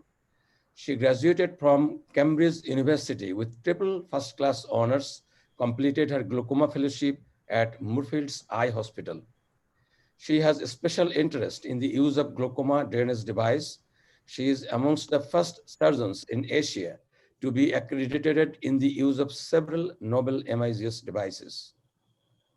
She is the co-inventor of the Paul glaucoma implant. Probably she's going to show us tonight. She is the adjunct clinical investigator of the Singapore Eye Research Institute. And she's also convener of the APGS MIGS interest group. And she has done few workshops on this and created interest to the participants on MIGS. And it is Shelvin with her family, friends. And over to you, Dr. Shelvin. Well, thank you very much, Professor Islam, for this kind introduction. Just let me share my screen. And can you see my screen over there? Not yet. Not yet? Okay.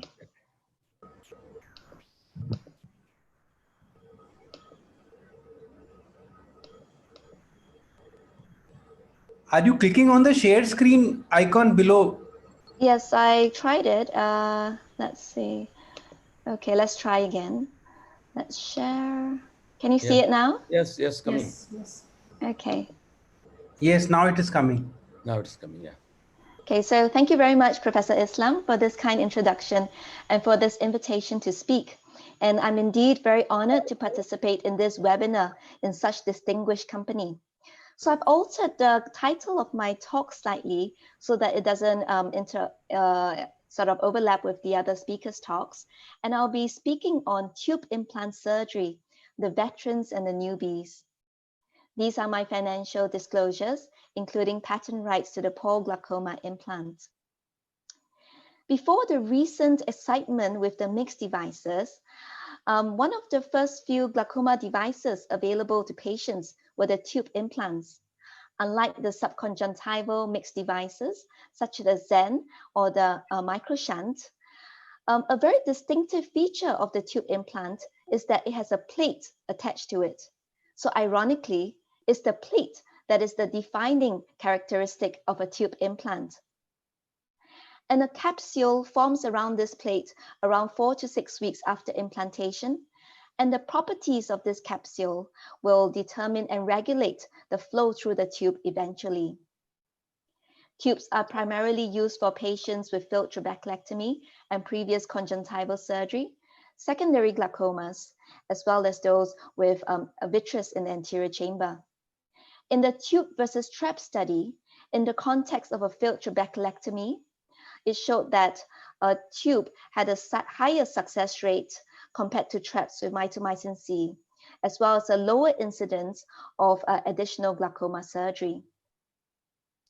Tubes can be broadly divided into the non-valved without a flow restrictor, such as the Bar-Velt and the Molteno, and the valved implant with a flow restrictor, and that is the armored tube. So the armored tube valve is pre-tensioned to open if the IOP is between 8 to 12 millimeters of mercury, hence protecting against hypotony. The surgical implantation procedure of the armored tube is not difficult. Just perform a 3 clock hour conjunctival peritomy. Prime the tube so as to prevent the valve leaflets from fusing together. Insert the plate underneath the tenons, and then suture the plate to the sclera. While in Caucasian eyes, it's possible to suture the plate about 11 to 12 millimeters posterior to the limbus, but the Asian eye and orbit is tighter and smaller. So therefore, I suture the plate about 8.5 to 9 millimeters posterior to the limbus. Make sure that you take a good bite of the sclera so as to prevent the armored tube from migrating anteriorly after the surgery. Fill the eye with a dispersive discoelastic, and I usually use viscoat for this purpose. Bevel the tube as much as possible to minimize the risk of subsequent occlusion with iris postoperatively. Insert the tube into the anterior chamber, and I covered it with tutupatch, but you can also use tutuplast or even fasciolata or donor sclera. But the efficacy of the armored tube is limited by the small plate and also by the valve. So in patients with very advanced glaucoma, I would prefer to use the barbell tube. The barbell tube has a very large plate, so you will need to sling the muscles to insert the plate underneath the muscles. It's a non-valved implant, so it will require additional modifications so as to prevent early post-operative hypotony and have some flow restriction. I usually prefer to put a suture within the tube, and in this eye, I use a 3/0 supramid suture. I prefer to see no flow at the end of surgery, and this may require nylon ligating sutures around the tube to further occlude the flow. You may place more than one nylon ligating sutures around the tube so that if these are sequentially laser suturized after the surgery, it will result in a stepwise increase in flow through the tube. Check again that there's no flow and subsequently close the conjunctiva. The post-operative management of the barbell tube can be difficult because for the armored, there's immediate flow. So if the IOP subsequently becomes high, you simply add on glaucoma eye drops. But for the barbell tube, in which there's early flow restriction, if the IOP is high despite maximum medical management in the early post-operative period, you need to balance between the risk of hypotony and the risk of the raised IOP. So the timing of interventions is very critical, such as lasering the suture around the tube or removal of the internal suture. If it's performed too early, before a nice capsule has formed around the plate, then you will encounter hypotony. But if it's performed too late, then the raised IOP may result in irreversible glaucoma progression. This study compared the armored and the barbell tube in more than 500 eyes and showed that the barbell tube resulted in a lower mean IOP with a lower number of medications, as well as a higher 5-year success rate. However, the incidence of hypotony is significantly higher for the barbell compared to the armored. I usually choose the barbell over the armored in eyes which require a lower target IOP and have advanced glaucoma, or if they have a very aggressive scarring tendency. But this must be balanced against the complications of tube implantation, including hypotony, corneal decompensation, hyphema, tube occlusion, and exposure. Hypotony occurs more frequently after barbell tube implantation compared to after armored tube implantation. And if hypotony is persistent, my preference is to insert a suture up the tube ab internal without opening up the conjunctiva. I would like to credit Dr. Keith Barton for this video on the left. And when I was working at Morpheus Eye Hospital, we used a 3/0 supramid for this purpose. The supramid suture is a braided suture, so it is stiff when dry, but soft when wet. So you have to be fairly quick when inserting the suture up the tube. Now that I'm working in Singapore at the National University Hospital, I do not have access to the 3/0 supramid. So I use a 3/0 Prolene for this purpose, and it works equally well. Ensure that the length of the suture is at least 10 millimeters so as to prevent the suture from falling out of the tube subsequently. However, occasionally, in a patient with a very high tendency or hypotony, you may choose to open up the conjunctiva so that after inserting the suture in the tube, you can have additional ligating sutures around the tube as a safety measure. In such eyes, the patient often goes back on maximal glaucoma medications. Corneal decompensation is another complication of tube surgery. And if the tube is anteriorly positioned, you may need to reposition it subsequently. Make a needle track posterior to the initial entry site of the tube. And I usually prefer that the tube is resting flush on the iris. An important step is to plug up the initial tube track with like a tutu patch so as to prevent early post-operative hypotony before closing up the conjunctiva. Now, my usual practice is to ensure that the tube is in a good position with intraoperative gonioscopy before ending the surgery. And this video shows the ideal location of the tube through the sclerospur. If the tube enters the eye posterior to the sclerospur, for example, through the iris root or through the ciliary body, it's good in a way that the tube is far away from the cornea, but this can result in a higher incidence of post-operative bleeding and hyphema. I'm usually not too bothered by post-operative hyphema because it's usually self-resolving with no visual consequence. However, in this eye, some of the bleached blood entered the tube and occluded it and didn't resolve. So this required an additional surgery to perform anterior chamber washout as well as flushing of the tube. Tube exposure is another complication of tube surgery, and the reported rates range between 2 and 14%. In this eye, a cornea patch graft was used to patch up the exposed tube with a good long-term outcome. While the veteran tube implants have been available for several decades, in recent years, we now have a couple of new options, which are slight variations of the older versions of the tube. The Armid Clear Path looks very much like a barbelt, and except that the suture holes have been moved anteriorly, improving access and therefore making it easier to suture the plate to the sclera. There's not much clinical data on the Armid Clear Path, so for the rest of this talk, I'll focus on the Paul glaucoma implant. The Paul glaucoma implant, or the PGI for short, was invented at the National University Hospital in Singapore where I work. So I've been very privileged to be involved in the development of the device. It all started in 2012 and we have come a long way. From flow control studies in the laboratory, we then moved on to animal studies. And you can see the PGI in a New Zealand white rabbit eye. And the eye is very quiet, showing that the PGI is biocompatible and doesn't cause inflammation, and also worked well to reduce the IOP. So 2017 was a very eventful year for us when we filed for the US patent, started the first in-man study, and also attained the CE mark.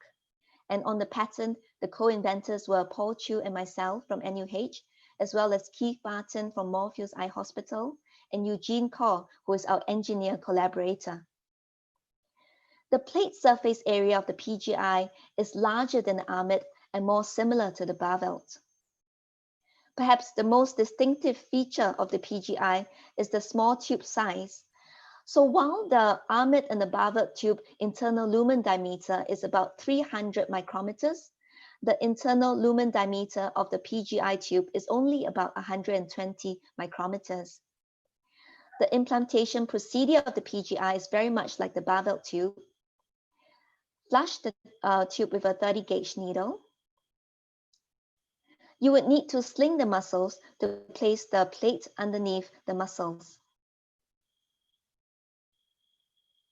Then suture the plate to the sclera.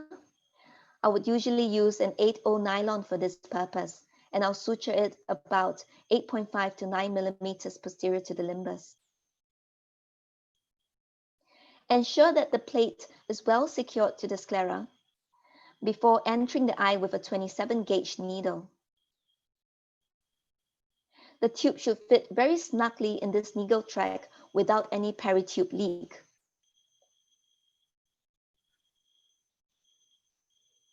Once the tube is well secured to the sclera, insert a 6/0 Prolene suture into the tube as a flow restrictor. I would push the Prolene all the way to the limbus, but not into the anterior chamber. With the Prolene in the tube, there should be a very slow trickle of fluid through the tube. And this usually brings the pressure to about 6 millimeters of mercury on post-op day 1.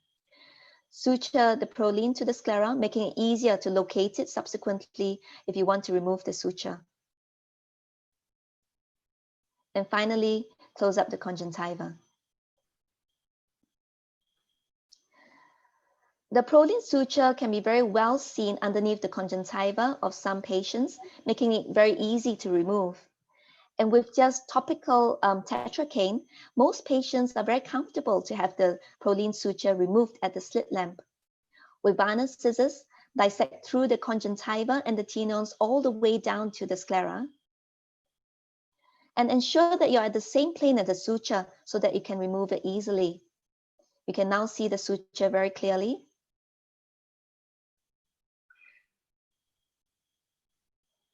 And you can remove it with forceps. If the patient wants it, you can give it to the patient as a souvenir.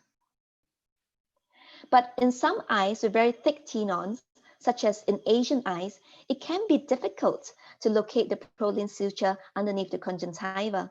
So in such eyes, I find it useful to use a Hoskin lens, which is, for example, the one that's used for laser suture lysis. And you can compress the conjunctiva and the tenons and just about make out the faint blue tinge of the Prolene suture.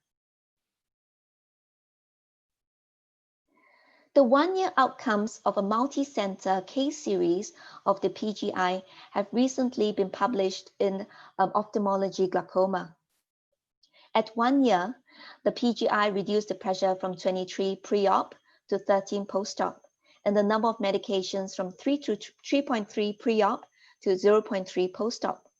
So these results suggest that the efficacy of the PGI is more similar to the barbell tube because of a similar plate size and superior to the armored tube. The safety profile of the PGI is pretty good. It's similar to a barbell tube and the armored tube in most cases, but the most common complication post-operatively in this study was a shallow anterior chamber. So this occurred in up to 15% of the eyes in the study. And the PGI is a non-valved implant, so we require additional modifications to restrict flow in the early post-operative period. However, in the study, some of the investigators chose to put the PGI without any further flow restriction. So this resulted in these cases of shallow anterior chamber. However, with my technique of using a suture within the tube, I haven't encountered a case of a shallow anterior chamber. If the AC is too shallow, you may need to reform it at the slit lamp with viscoelastic.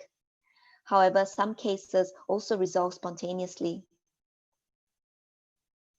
In the study, comparing the complications of the PGI compared with the Barvelt, the results suggest that the incidence of persistent hypotony may be lower than the Barvelt at 1.4%.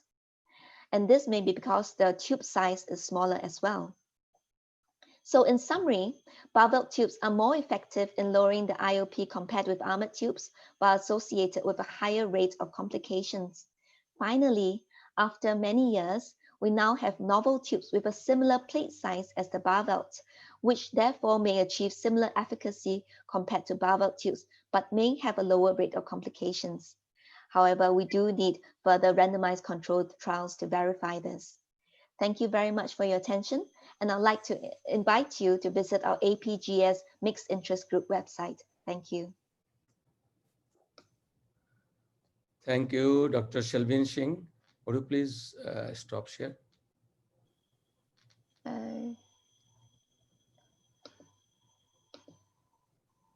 Glaucoma devices actually, unlike mix, our doctors in Bangladesh, many of us are doing. We are practicing the Ahmed glaucoma valve mostly, but also RD, the Indian, I think Professor Tonus can say, RD is just like Barvelt. We are also using, which is very cheap, using in Bangladesh. And PGI, fortunately, I brought 5 pieces PGI from Singapore and I used it in Bangladesh. So we are not unlike mix regarding the devices we are using, our doctors are using a bit in cases, especially in the refractory glaucoma cases. Thank you very much for your very nice presentation on different devices, especially the newer devices on Ahmed Path and PGI. Thank you very much. Now, can I request our panelist, Professor Shekman Mannaf, comment on this topic, please, sir. Thank you very much, Nazrul. Thank you very much, Dr. Shelvin Singh, for your nice presentation. Although I don't have any experience on the GDD or mix, I am doing only trabeculectomy of what I said earlier. But still then, I would like to say, we should have to start the mix and GDD valve surgery in Bangladesh. And if the valves, what are PGI is known in Singapore, if those are available in Bangladesh with a low cost, then it will be very easy to for us to use in Bangladeshi peoples. Thank you. Thank you, Professor Shekman Mannaf. Any comment from Professor Arif? Professor Arif Mia, please. Unmute, please.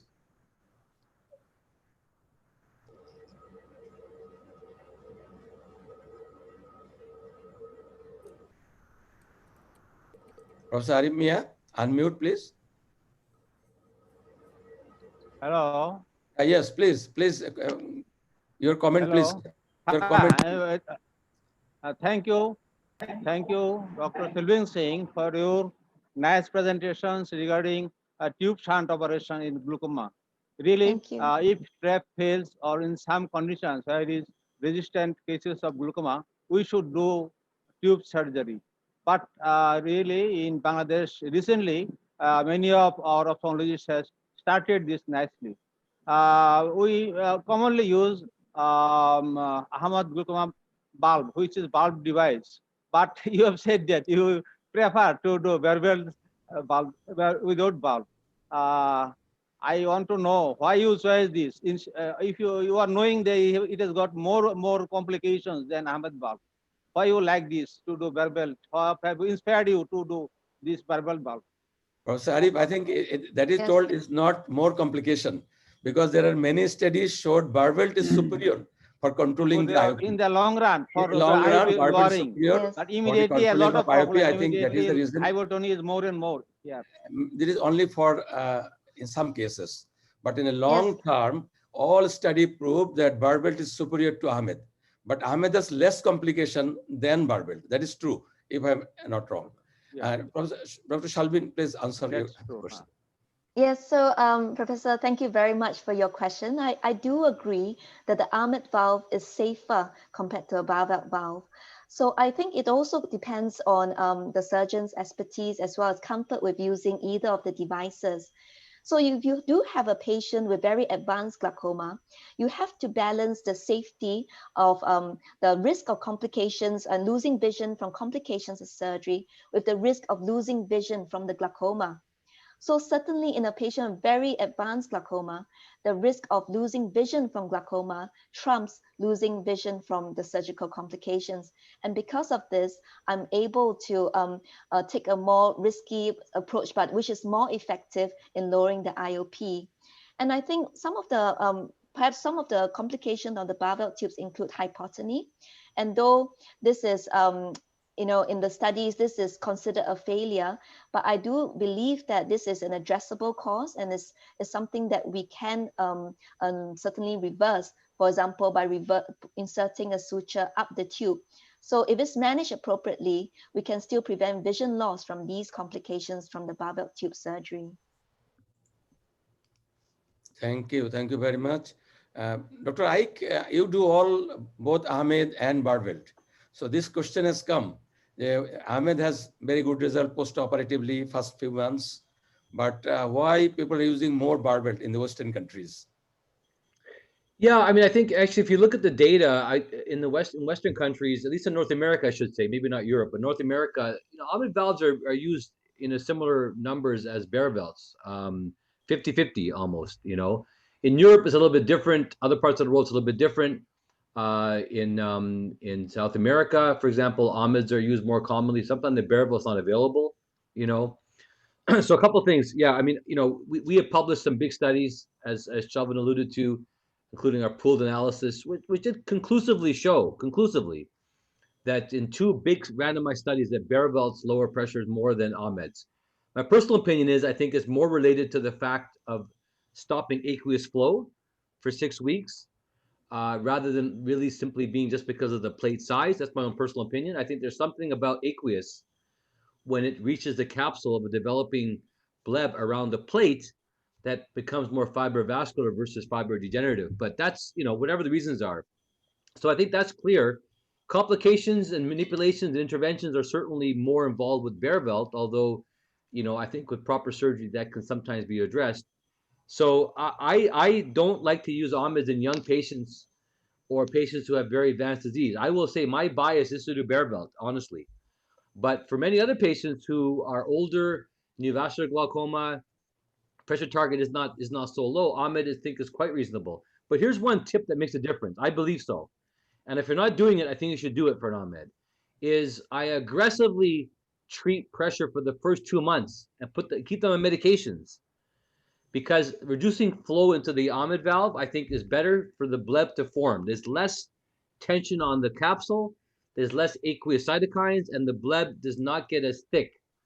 And so I typically stop the medications on post-op day 0, but by post-op week 1, when the pressure is coming up 12, 13, I will put them back on their medications, including Diamox, even for 2 months to keep the pressure at 10, which is different than tuberculosis. Tuberculosis, we would never do this, but for Ahmeds, I do this, and I follow them up quite closely. If you do this, study from LA, study from Iran, our study, all 3 showed that we have less encapsulation and we have lower pressures with Ahmed than if we just treated normally without adding medication unless the pressure was high. So I really push hard to keep the pressure at 10 or 12 for the first 2 months. I know it sounds maybe for some of you a bit unusual, but I can tell you that makes a big difference. And it's not like a trabeculectomy where you lose the bleb. It's no problem. Thank you very much. I think you also do in refractory glaucoma cases the devices. What is your choice and why? No, I think what Ike has pointed out is a very vital thing. You have to have a low pressure and a quiet eye, because if you have inflammatory aqueous, you end up with very bad capsule formation with the Ahmed glaucoma valve, and that is very difficult to treat. Once you get that capsule, nothing works. So my suggestion is that if you have a very huge glaucoma practice and you're doing a lot of drainage devices, then you should go for barbell. If you are an occasional surgeon and you're doing very few cases, like once a month or once in 2 months, then go with the Ahmed, because you are concerned with less complications. And if you see the Ahmed versus barbell study, the rate of phthisis bulbi is 6% in the barbell implant. That is, to me, quite unacceptable. So if you are not very confident in managing hypotony with these sutures, and then stick to Ahmed valve. Second issue is, I think the main problem with the valves is the corneal endothelium. So for people who are starting valves and who want to do, I would suggest start with pseudophakic eyes, because if you do a valve in a phakic eye, over time there's very high risk of corneal endothelial decompensation. So try to select pseudophakic eyes, and you can also try to put it in the ciliary sulcus below the iris. So that is a safe area which prevents endothelial cell loss. So that is my few words on. And I have one question for Dr. Chelvin. Yes. There's some issue regarding whether you need to put a scleral graft, or you can use these implants without a scleral patch graft and just use an intrascleral dissection. So any comments from you on Ike on that? Because many places the scleral patch is not available.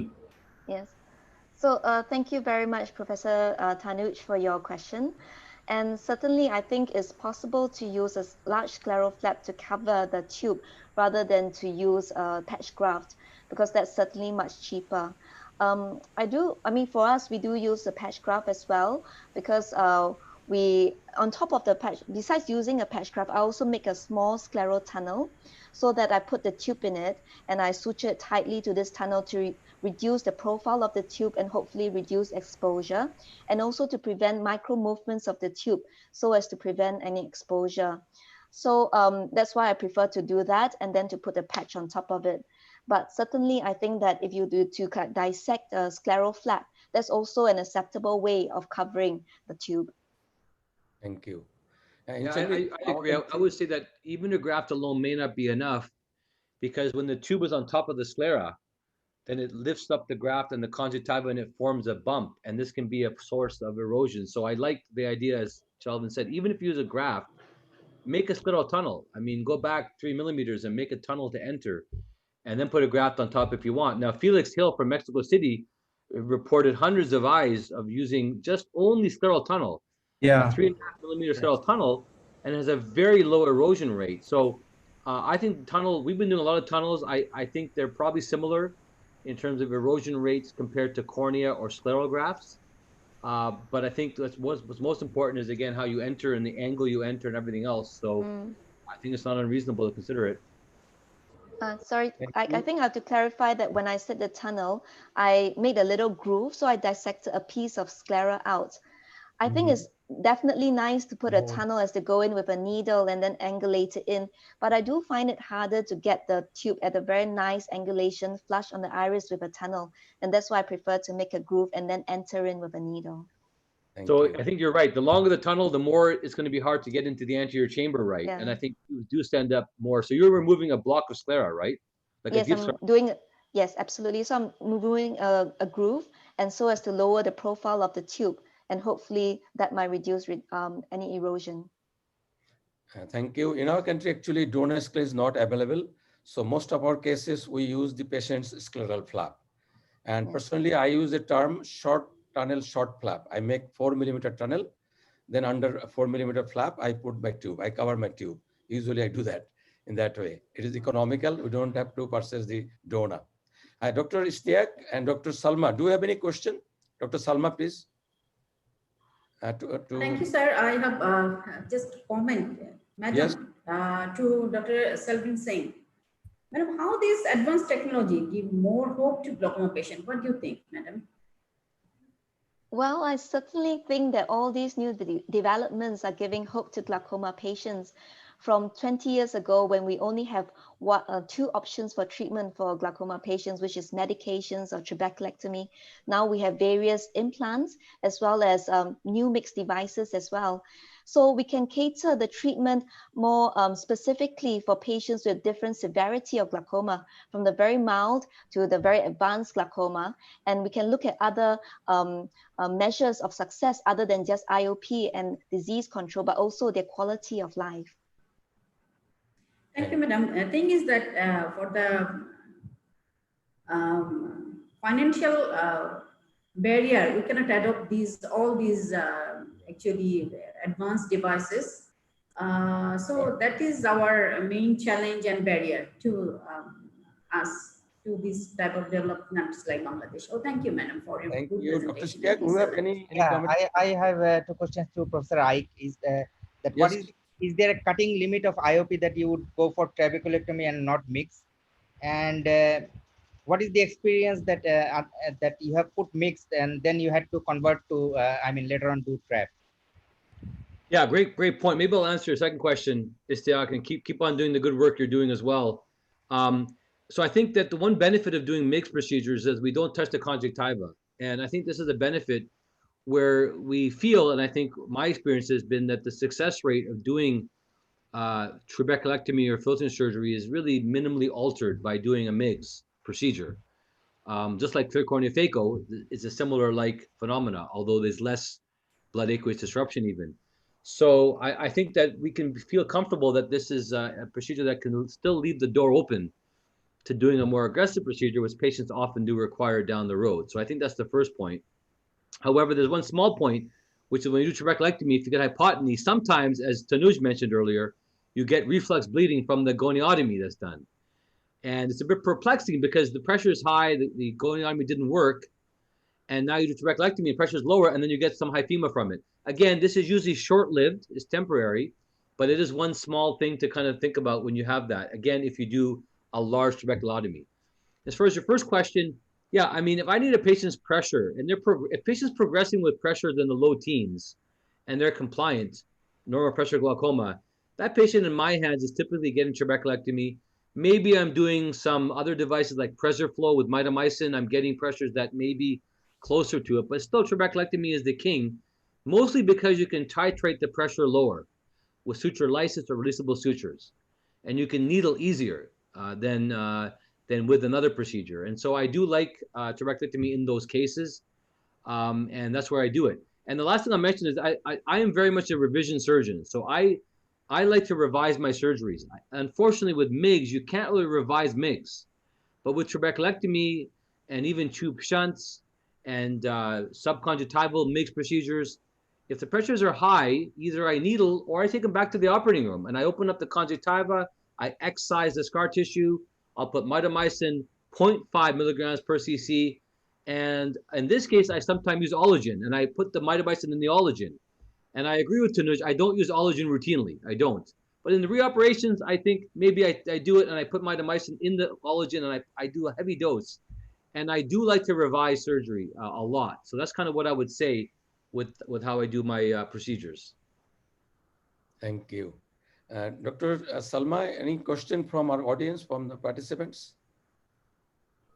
Dr. Rashid Nizam is here. Dr. Rashid Nizam, if he's here, he can come to any comment. Yeah, he is in the panel. He is in the panel.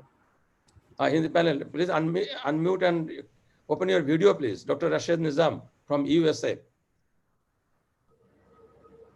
Maybe he can, because he's muted. Okay, any question important? No, not. Oh, there he is. Oh, yes. Dr. Rashid Nizam, yes. Welcome. Yeah, assalamu alaikum to everybody. Mashallah, it's very nice, and thank you, Ike, and all of us to come and give your invaluable, the comments and experiences sharing with all of us. That's been very nice. Actually, I rather to listen to the, them rather asking and then, wasting time. So it's very good. I'm thankful to all the panelists and wonderful job for arranging such a very educational webinar. Thank you. I congratulate all of you, the people arranging and working hard. Thank you. Come to Bangladesh and you trained many of us on Kahuk dual blade and eye stent. Thank you very much, sir, for that. Thank you. If you have any comment, please, for the... Yeah, we're trying to do that. Inshallah, the one thing maybe I can also, I'm trying to new medic to see if we can lower the price for Kahuk dual blade. That's the one thing will be least expensive way if they want to do that. So they try to train them, and I'm working on that. They said they will do their best to lower the price for Bangladesh and the developing countries so that it can make more popular. For business sense, it makes sense for them too. So working on that, I'll update you, inshallah. That's great, inshallah. New World has been so amazing with sharing and getting access. We thank them, alhamdulillah. They're such a good company to work with.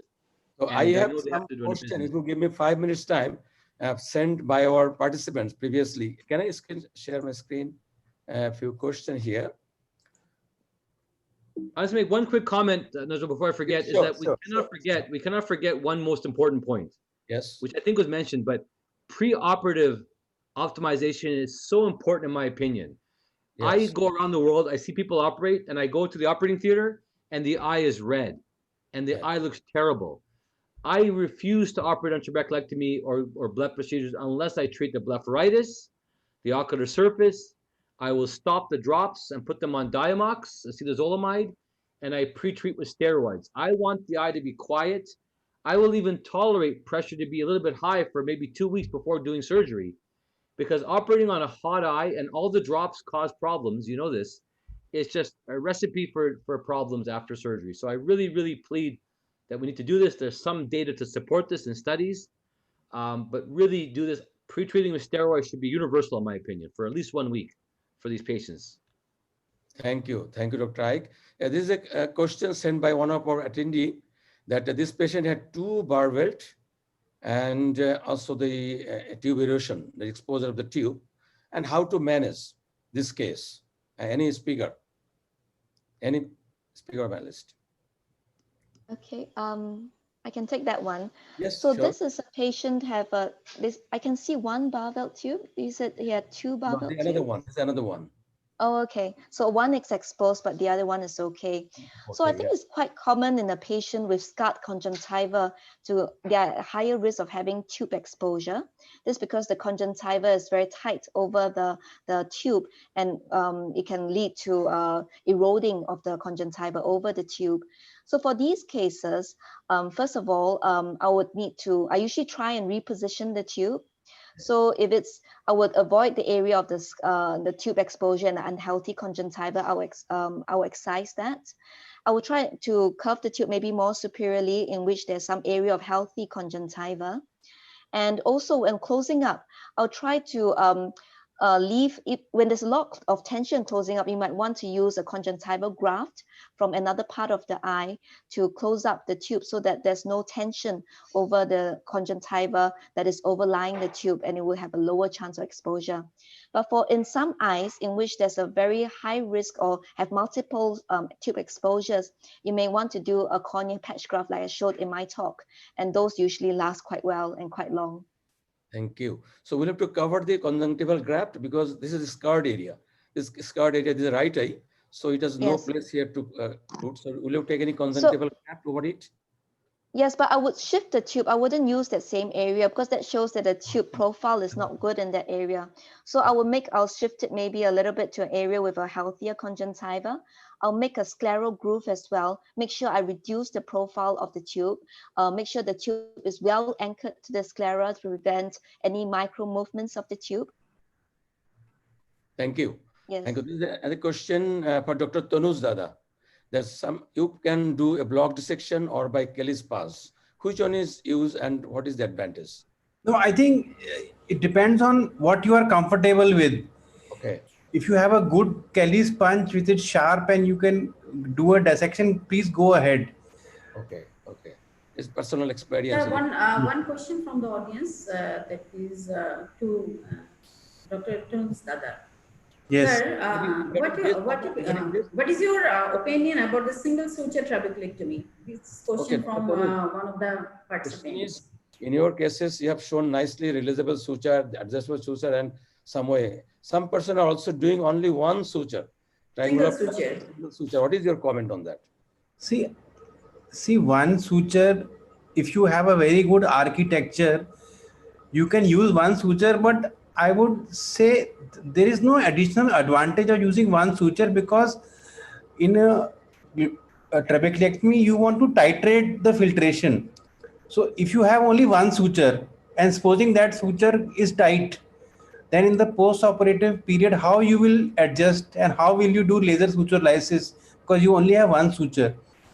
And secondly, you are making a rectangular or a square shaped flap. So minimum, I think you should use 2 sutures, and if possible, use additional releasable or adjustable sutures so that you can titrate the IOP in the post-operative period. So although you can do one suture, but I would not be in great favor of it because you can't do any adjustment post-operatively. Yes, yes. Thank you. Dr. Ike, this is for you. This question is for you. That this patient, 62-year patient, had 3 bar welt in the left eye, supranasal, all the 3 corners, nasal, and the patient IOP is 33 with MMT. and patient vision is good, 624 with the cataract. So what is your plan of management in this patient? Yeah, I mean, that's a lot of tube, man, in an eye. And I would say that I'm not sure I would have done a third one after the second one failed. And even after one tube failed, if it's a bare belt, I'm often reluctant to just go and do the same thing. That's the first point, although I understand the challenge here. This patient had trabeculectomy also. See, this patient had failed trabeculectomy also. Trabeculectomy as well. I see that. Yeah, I see that. I think I'd want to understand a bit more why this patient has failed 3 bare belts. This is a bit strange. And either this patient has some really bad ocular surface issues or inflammatory problems, or maybe they have a tight orbit. Yeah. Now, we don't talk about the tight orbit very much, but if you have a tight orbit, then that can really inhibit, blood formation posteriorly. If that's the case, then I think any tube is not going to be functional enough. Obviously, in this case, I would be thinking about whether I need to now do something more on the cycloablative side. Okay. In my hands, I would probably do cataract surgery if there's a cataract, and I have access to the endoscopic cyclophotocoagulation, which I can use to more carefully titrate the ablation of the ciliary body. You've talked about micropulse or slow coagulation, G-probe techniques, which I think are useful as well. And I will say that is an option. Although in my hands, I would probably try at least one more time. And I would typically do in my hands a PreserFlow device, which I feel comfortable placing inferiorly. This is a subcons mixed procedure, and I would use lots of mitomycin, and I would use Ologen soaked with mitomycin, and I would do postoperative 5-FU injections as much as I need to. And I feel comfortable doing that inferiorly, because superiorly you have no more access to it. Yes. To do this. So that's what I would say. But there is something you need to understand. Why is this patient failing? Are they inflammatory? Are they ocular surface? Are they orbital causes? Something doesn't seem right here, that their pressure is so high and they're on 4 surgeries and bare belt. Something's unusual. I would refer the patient to Singapore or to Delhi. To Dr. Shelvin.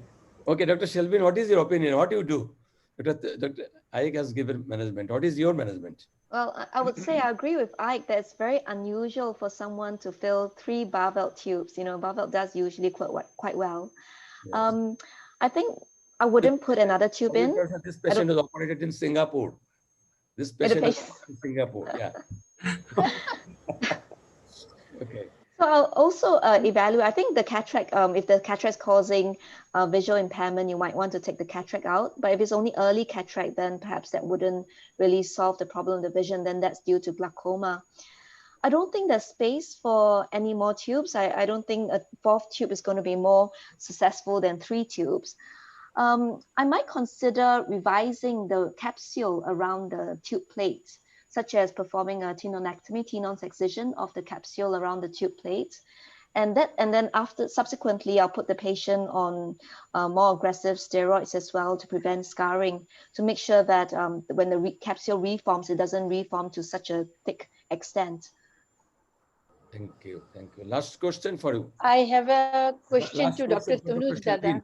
Dr. Shelvin, is a good question from myself, because I have used for PGI, but I have in some cases ripcord. Here you can see, but in some cases I have given the suture, 6-0 Vicryl suture.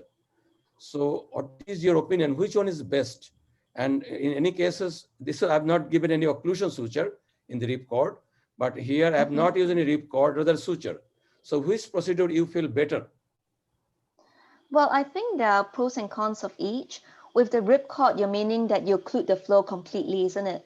So okay. As Professor Ahmed have said, when you occlude the flow completely, it prevents the inflammatory aqueous from getting to the bleb, and therefore may have a better bleb formation around the plate of the tube.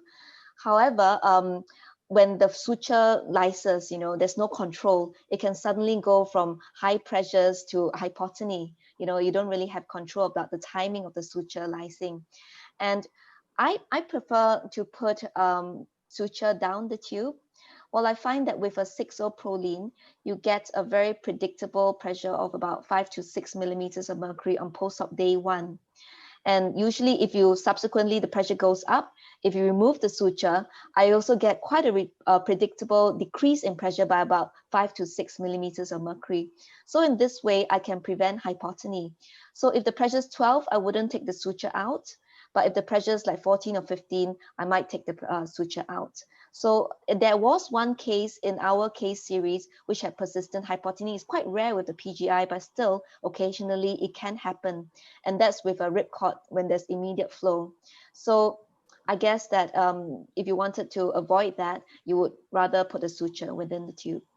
Or you can have both. You can have a suture in and tie it off as well.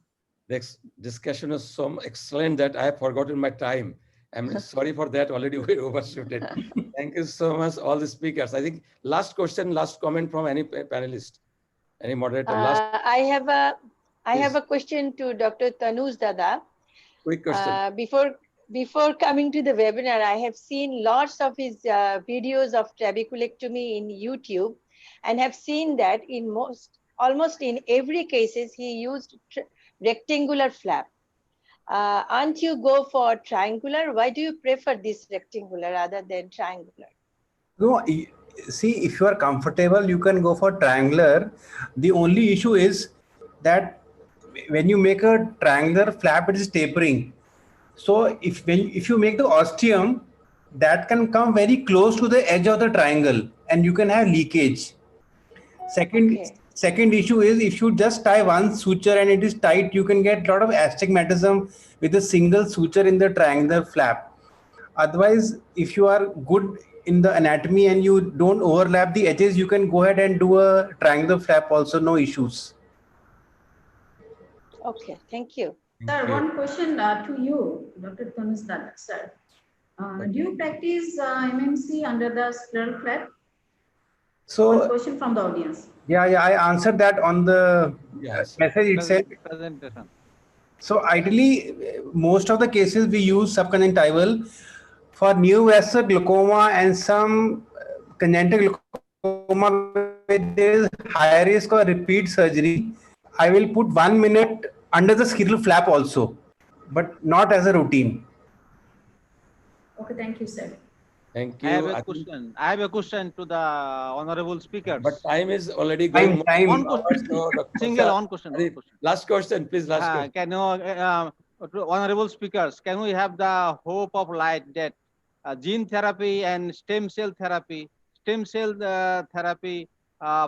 optic nerve glaucoma subtendral atrophy and gene therapy for trabecular sclerosis in case of POG? Have you got any hope for curing this by stem cell therapy or by gene therapy?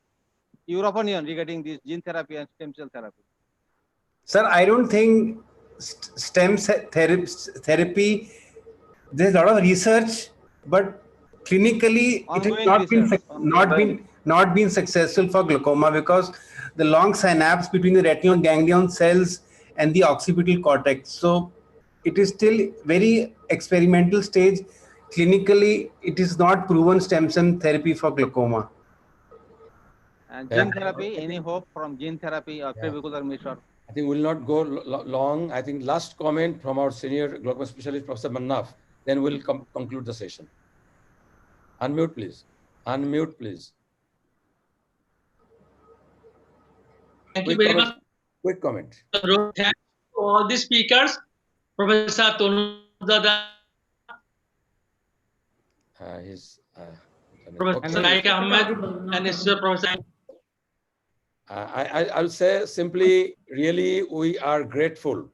Really, we are grateful to all the speakers. Professor Aik. No, Nazrul. Yes. Nazrul. Okay, please continue. One thing. There was one question to Aik Ahmed that he does not like to do combined surgery like phacotrap, but I am doing combined surgery since 1994. And since we are doing ECC and trabeculectomy, then phaco and trabeculectomy, and we are doing phacotrabeculectomy, patient likes it because patient has to go once for both cataract and glaucoma. I want to know why Professor Aik does not like to go for the combined like phacotrap surgery.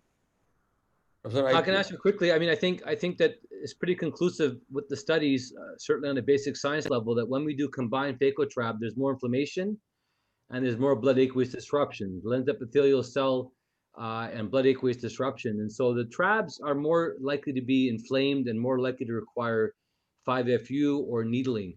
It's certainly done. I do them as well. Don't get me wrong. I think it's convenient for the patient. But in an ideal world, it does create more potential inflammation in the eye, which is not just for the first week. It actually lasts longer. The blood aqueous disruption after phaco is at least 3-4 months. It's not just for 1 month, and this affects the blebs. So that's why ideally, now, of course, practically doesn't happen. The other second part is that phaco alone can lower pressure as well. And so depending on the target pressure, I like to try phaco first or phaco MIGS. And even if the success rate is low, I can then separate it out. Now, the reality is, of course, many patients cannot have 2 surgeries, or they cannot afford it, or whatever else. Of course, in those situations, you have to do it together, and you do phaco trab. And so I do the same thing. I do it together if I have to. But in an ideal world, if there's a shot to do it phaco or phaco MIGS, and I have a chance to do it, even if it's 50% success, even 30% success, phaco MIGS at reaching target pressure, that means I've been able to save a trabeculectomy in 1 patient out of 3. So this is my approach, but again, it's really customized. But I don't think there's a doubt in my mind. When you do cataract surgery, there is more inflammation in the eye, and there is more bleb issues. But mitomycin C fortunately saves us because it does address some of those issues. That's what I would say. Okay, thank you very much. Thank you very much. I think I will thank again all our speakers, Dr. Aik, Dr. Tanuz, and Dr. Shelvin. We want to see you in Bangladesh physically. Sure. That is our wish. Thank you very much. I thank all the panelists, Professor Manaf, Professor Arif, and also Glaucoma Society President, Professor Mizan, and Secretary General, Dr. Salma, and Dr. Ishtiaq Anwar also here. And many people behind the screen was helping to hold the webinar. Dr. Ashraf, our Secretary of Scientific Committee, Dr. Ruhi Mannan, and the Aris Division who is hosting the webinar, especially Engineer Asif. All of you, really thank you so much. Thank you so much. I personally grateful to all of you and want to see you again. Thank you very much. Inshallah. Thank you. Bye. Thank you. Thank you. Thank you, sir. Welcome.